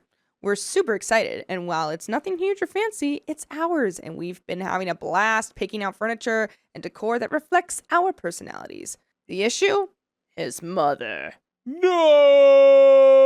No! By the way, this comes from Go The Rose. And if you want to submit your own stories, go to the r/OK Storytime subreddit. I'm Savannah. I'm Dakota. And we are here to give some good advice goofily. But our little brains don't have all the answers. We want to know what you and your big brains would do in this situation. So tell us in the comments. As Opie says, now I don't want to be that person who immediately beefs with their mother-in-law. But y'all, she acts like she bought the house. The day we got the keys, she showed up with a measuring tape and a Pinterest board. Funny. She kept saying things like, well, this wall would be perfect for a farmhouse sign. So specific. Oh, yes. This wall is the farmer wall, for sure. For Yes. certain. Yes, the farm can go here, and I don't know, maybe Yes. the farm animals can go to the side, We'll do a farm over here, and we'll do under the sea over here. and maybe on a the other cottage in wall. the back. Yes. Cottage core. And then this is volcano. This is the volcano wall. And I'll bring you some curtains I have in storage. They're beige. Everyone loves beige. Everyone. For the record, I do not love beige. I told her nicely that I had a style in mind. Think boho meets a little goth. Ew. A boho meets a Ew. little goth. Like bohemian. Like but a little dark goth bohemian. person? It's like bohemian, but like instead of like the earthy tones, it's more like darker tones. I don't know. Not my style, but Dirty. dirty. She looked like I told her I was opening a portal to heck in the living room. Here's where it gets wild. The next day, she broke into the house. Not like smashing windows, but she used the spare key my fiance gave her for emergencies. She came in while we were both at work, and I came home to a live, laugh, love sign above my fireplace. New beige curtains already hung, a plastic floral tablecloth with matching chair pads, and a rug that smelled like dollar store potpourri and regret. I lost it. Potpourri and regret. A lovely combination. Dollar store potpourri and regret. Even better. Affordable. Affordable. This is something my mom would do, though. Well, we've learned a lot about your mother today. She likes to decorate and she poops her pants. Fiance said she was just trying to help and that I should be grateful. I told him if she wanted to play decorator, she could do it in her own house, not mine. So here's what I did.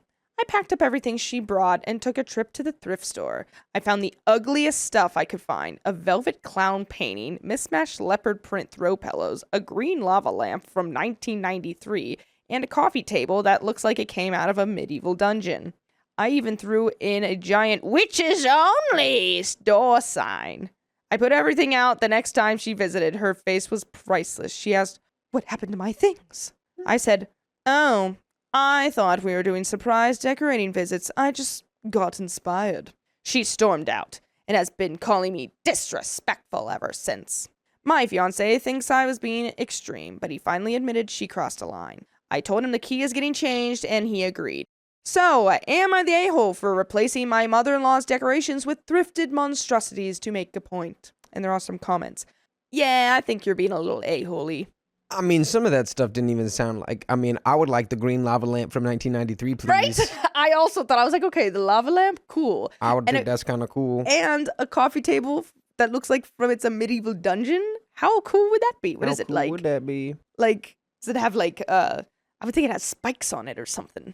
Like a chain. It's just got a guy on top of it going...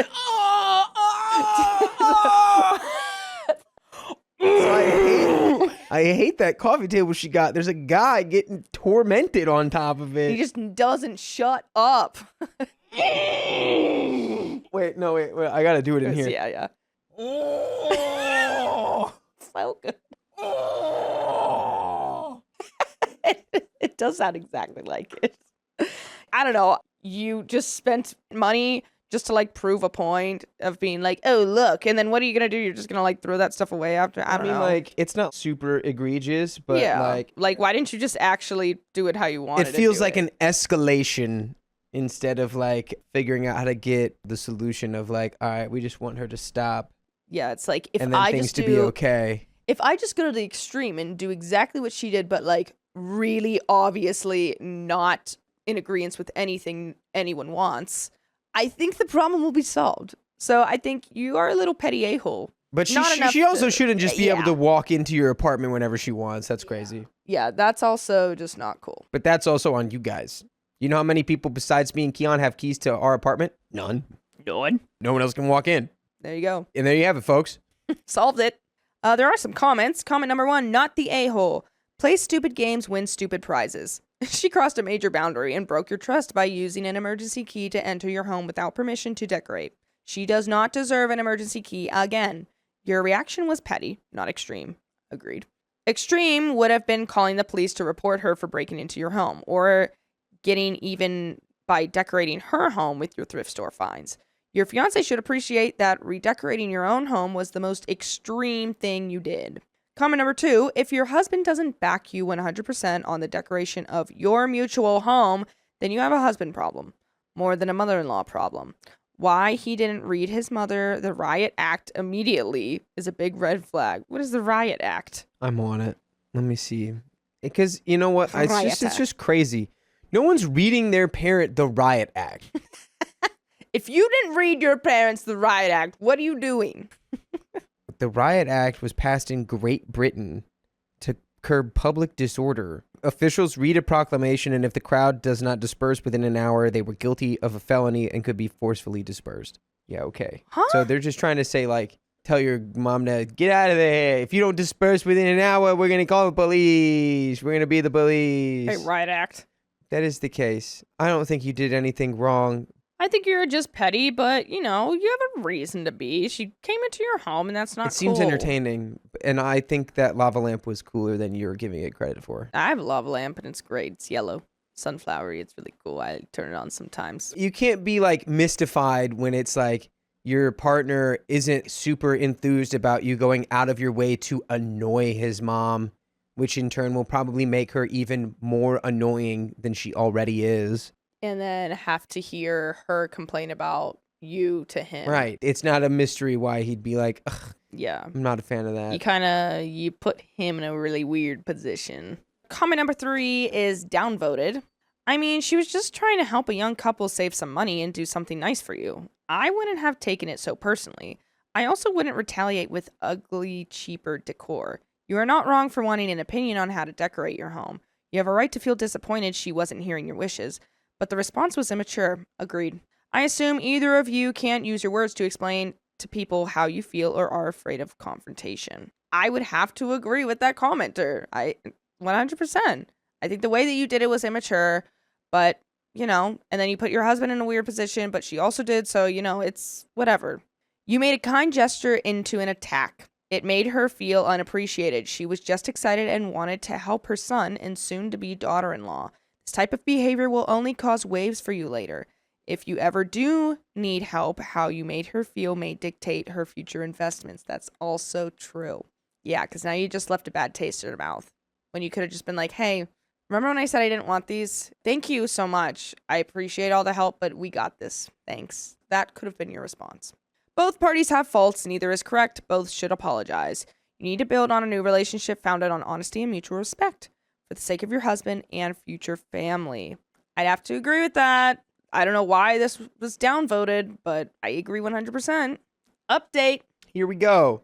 Hi again, Chaos Lovers. Last time I posted, I told y'all about how my future mother-in-law broke into our house, decorated it, and I responded by replacing everything with the worst thrift store finds I could scavenge. Well, buckle up, because things got so much worse and so much funnier.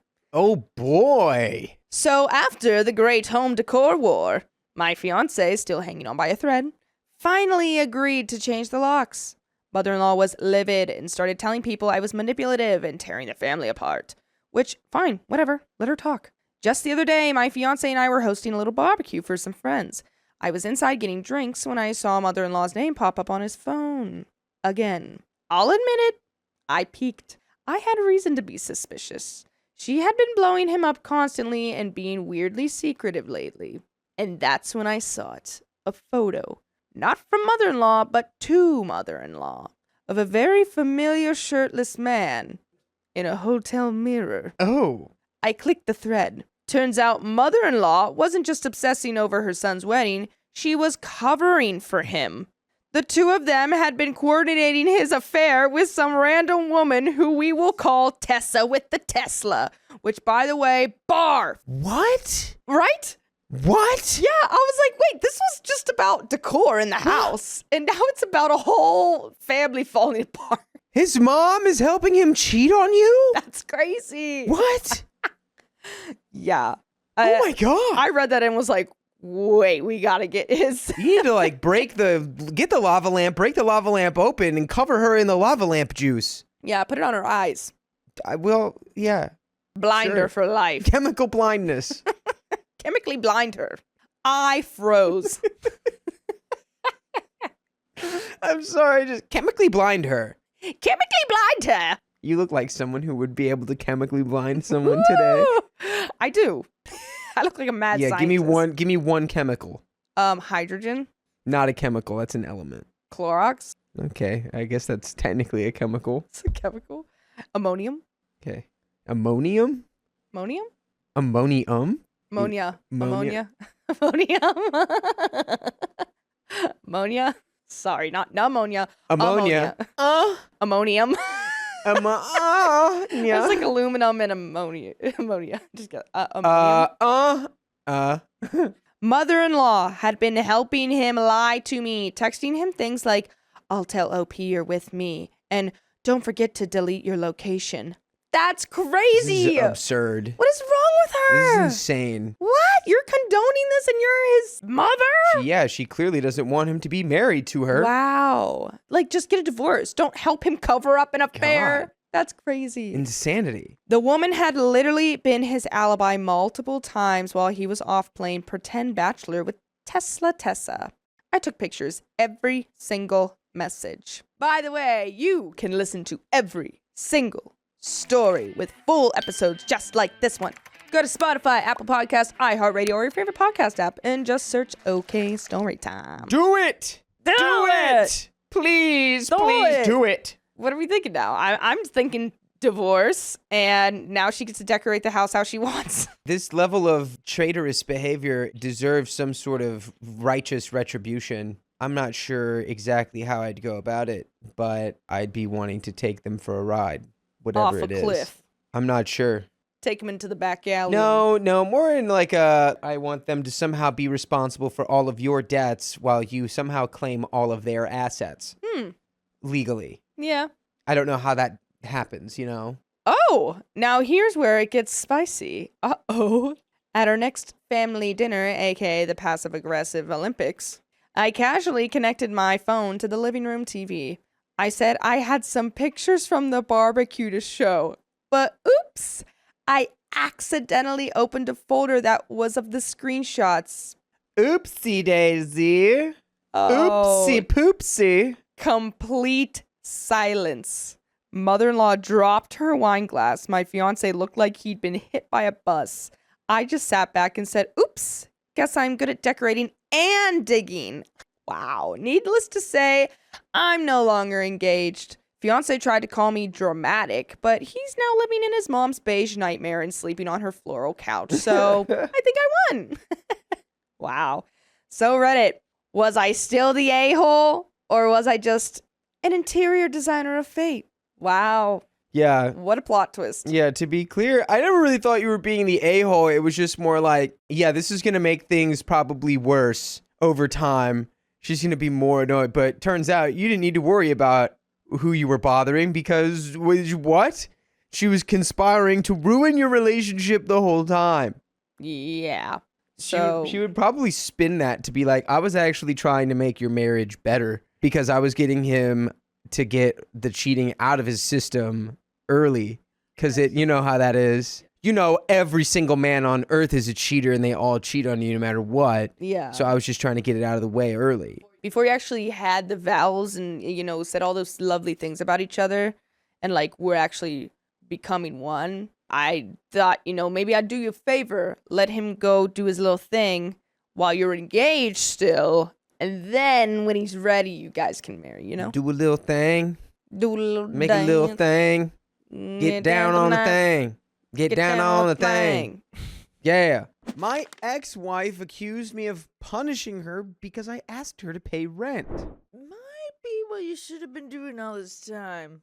I am a 44-year-old man, and I am divorced from Allie, a 43-year-old lady. We were together for over 17 years total, and we've been divorced a little over 2 years now. By the way, this comes from user Dr. Waterbed99, and if you want to submit your own stories, go to the r/OK Storytime subreddit. I'm Dakota. I'm Angie. And we're here to give some good advice, goofily, but we don't have all the answers. So let us know what your answers would be down in the comments. OP says, Allie and I divorced because she thought I was having an affair, which I wasn't.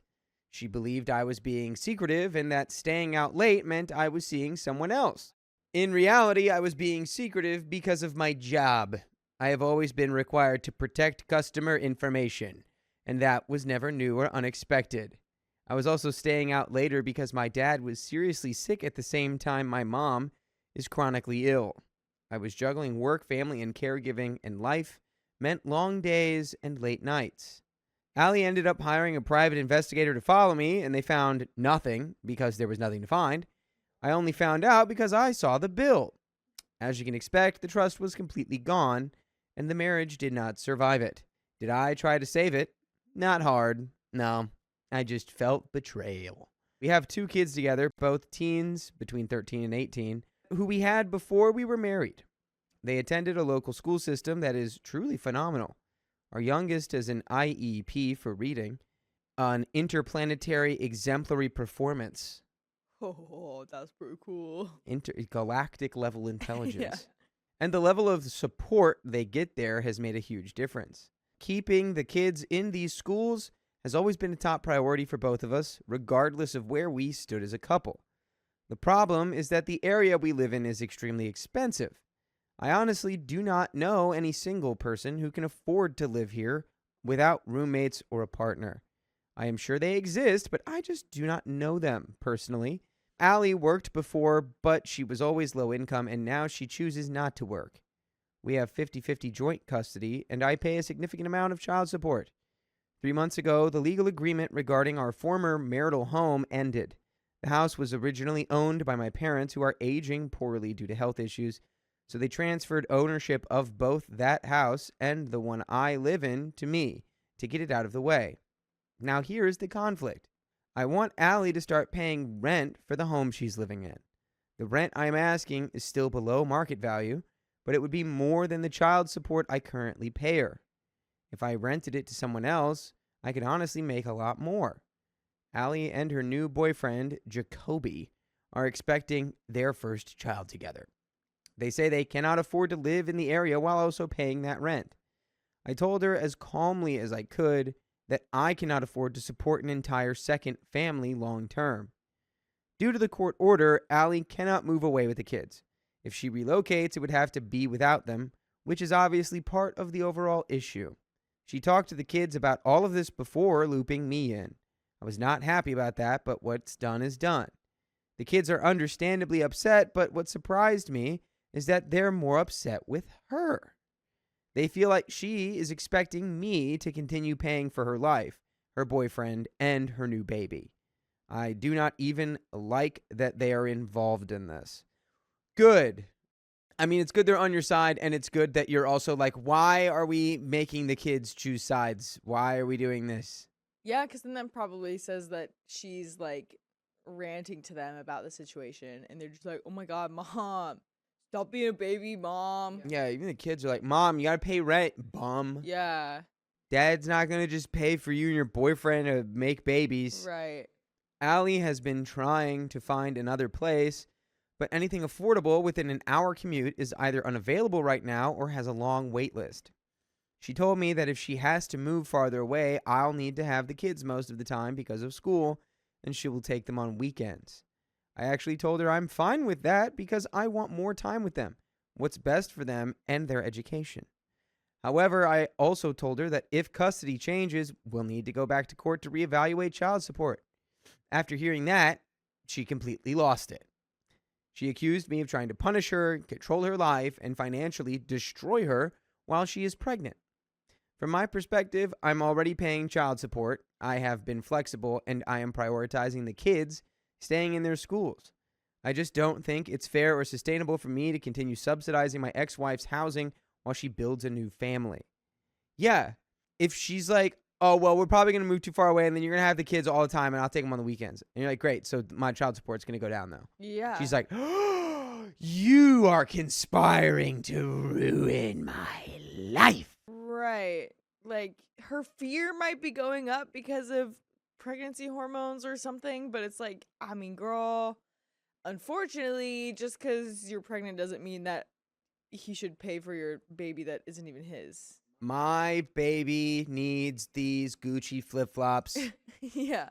I will be passing these down to my child. Generational wealth right here. And by the way, we have a generational amount of episodes full of stories like this that you can listen on your favorite podcast platform like iHeartRadio, Spotify, or Apple Podcasts. Just search OK Storytime wherever you listen to podcasts. And there's a little bit left of the story. I don't like your ex-wife. Yeah. I think she's kind of being really annoying. She's got a few things a little twisted here. Let's finish this. At the same time, I know that forcing this issue could drastically change her life, impact her relationship with the kids, and make me look like the bad guy, especially given that she is pregnant and housing is so hard to find. So am I the a-hole for wanting my ex to either pay rent or move out, even knowing it could lead to a custody change and financial consequences for her? And we have some comments. I wouldn't say you're the a-hole. Yeah, it seems like you're doing everything pretty by the books. Comment 1, your ex made the decision to be unemployed and to have another child. How long are you willing to bankroll her lifestyle decisions? Comment 2 says, not the a-hole. Doesn't the boyfriend have a job? Let him pay rent. OP says he works at a local dealership. Not sure of his wage, but I know he also pays child support, so I imagine he's not doing the best either. Comment 3 says, so to recap, she accuses you of cheating and doesn't believe you when you say you didn't. Hired a private investigator because of her trust issues, broke up her marriage, chose to be unemployed, and got pregnant while being unemployed and living in her ex's house with her new boyfriend. Am I understanding this correctly? Because what the actual F? She gets child support while living with you and doesn't pay rent. Blew up at you when you said she's an adult and needs to get her life together in a much nicer tone. And even your kids think she's being unreasonable. And you're considering moving out? No. Give her a limited time to find an apartment and tell her she'll be homeless if she doesn't find a place. She can figure it out. Stay with her family or friends or her bum boyfriend's family or friends. There's absolutely no scenario in which you're the a-hole and your ex is an entitled, unreasonable, annoying, self-absorbed, greedy, childish, and all around a crap person. And that's the end of that story. That just about sums it up. An all-around stinker. Yeah. P.U. My neighbor reported me for my dandelions, but I like them. It was just a flower. I'm 24, living in my first place on my own. I'd rented a townhouse back in the late 80s, even when poor people could rent entire houses, and was putting myself through college. Not a lot of money to spare, but I was getting by. By the way, this comes from user Icy Computer Poop. If you want to submit your own stories, go to the r/OK Storytime subreddit. I'm Dakota. I'm Vincent. We are going to give good advice about this story, okay? We're going to try. So let us know what you would do in the comments. OP says, the townhouse was not detached, and I had two neighbors whose homes were directly attached to my own. I got along fine with my southernmost neighbor, aka we said hi when we saw each other, and that was about that. But the other neighbor, he had a chip on his shoulder.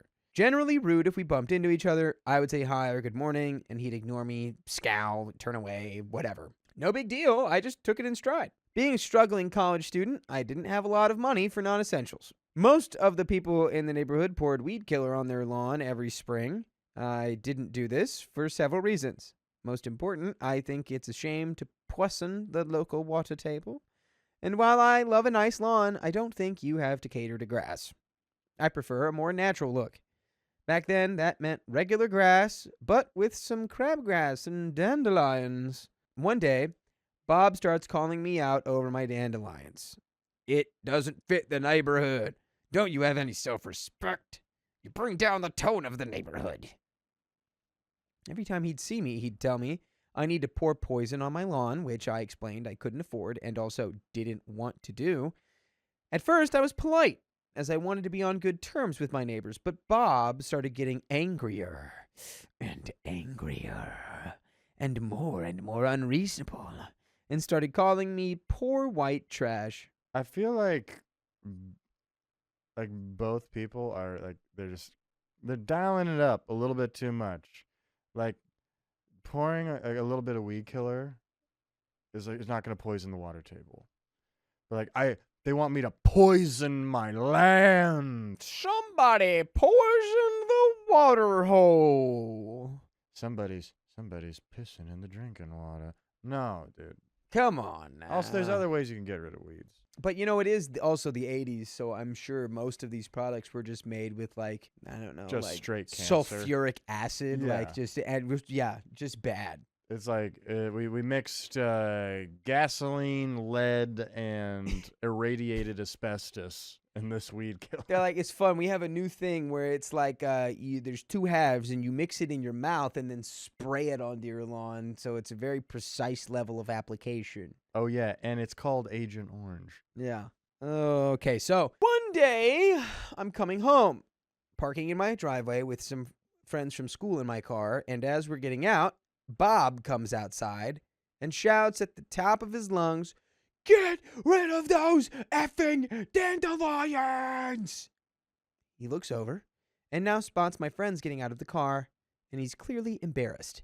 But he doubles down and starts talking directly to my friends. "Did you know your friend is an embarrassment to this neighborhood? How does it feel to be friends with white trash?"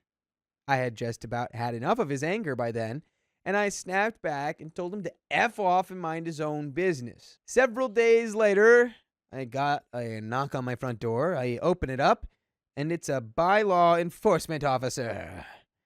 He says he's responding to complaints of noxious weeds in my backyard and asks to come take a look for himself. Being a middle unit, the only access to my backyard was through the house. I invite him in, offer him a drink, of which he gratefully accepts, and take him through the backyard. Lots of lovely white and yellow dandelions peppered over the yard. He takes one look and gives a deep sigh. There were no noxious weeds, which I knew full well, as I had long ago taken the precaution of checking with the city to see what was and what was not acceptable in the weed department, and I knew I was very comfortably within compliance. The bylaw cop apologized for wasting my time, said my yard was nowhere near a problem, and left. And then he went next door to chastise my neighbor for wasting his time. I stood at my front door and listened. It was glorious listening to Bob, sputtering and angry, trying to defend himself and vilify me, all to no avail. My wife and I can't even sit out and enjoy our backyard because of all those stupid dandelions. Bylaw cop just told him to stop bothering his neighbors and left. But listening in gave me an idea. I knew Bob liked to sit out on his back deck in the afternoons now, so I waited. As soon as I spotted him out there, I walked out into my backyard, ignoring Bob as I gathered up a nice bouquet of white-topped dandelions, seeds ready to disperse to the wind. We had a 4-foot-high chain-link fence between our properties, so the view between yards was pretty much unobstructed. I know where this is going. Yeah, and I don't necessarily. I hope OP doesn't do what we both think that they're about to do. They're going to do that. They're for sure going to do that. Which, whatever. Fine, get your kicks in while you can. It's fine. By the way, you can listen to full episodes of stories like this on your favorite podcast platform like iHeartRadio, Spotify, or wherever you listen. Just search OK Storytime. And you've got episodes for days. Now, we are running to the end of this episode. This guy's about to blow a nuclear, this guy's about to blow this guy. This guy's about to choose violence with dandelion. He is. Which is a wild sentence to say. This guy's going to choose dandelions. I will say though, growing up on a farm, I have heard my dad complain about like the people who own the section over, like if it's like on a field, and they may have like a bunch of Canadian thistles, and they do the same thing. And I remember spending hours growing up digging up Canadian thistles, chopping the heads off of them, and putting them in a bucket because our neighbor had just not tended to his field, and all of those seeds went up and blew over into our section. Yeah. And I was like, dude, Canadian thistles are... I have no frame of reference for Canadian thistle. What is it doing down here? Put it back up in Canada. They're actually really pretty. They're these tall... sorry, editors. They're these tall plants. They can get up to like 4 to 5 feet tall. They have this bright purple like flower at the top, but they're just spiky. I'll show you a picture after. I think I have seen that. I think I know what you're talking about. Yeah. I think I have seen that. Mm-hmm. That is a brutal plant. It is. I'll show you pictures. Opie continues, I stood at the fence, locked eyes with Bob, and started blowing thousands of dandelion seeds into his yard. The wind was at my back, so the seeds were traveling quite far into his yard. He grew red-faced and started yelling at me. I said, "What's the matter, Bob? I'm just doing what you asked and getting rid of my dandelions." He yelled more, and I just ignored him. After depositing several dandelions worth of seeds, he went back inside, and from that day forward, for the next several weeks, every single time I saw him out on his deck, I'd go out and send more dandelion seeds into his yard. I wanted to think that Bob learned a lesson. He probably didn't. And that's the end of that.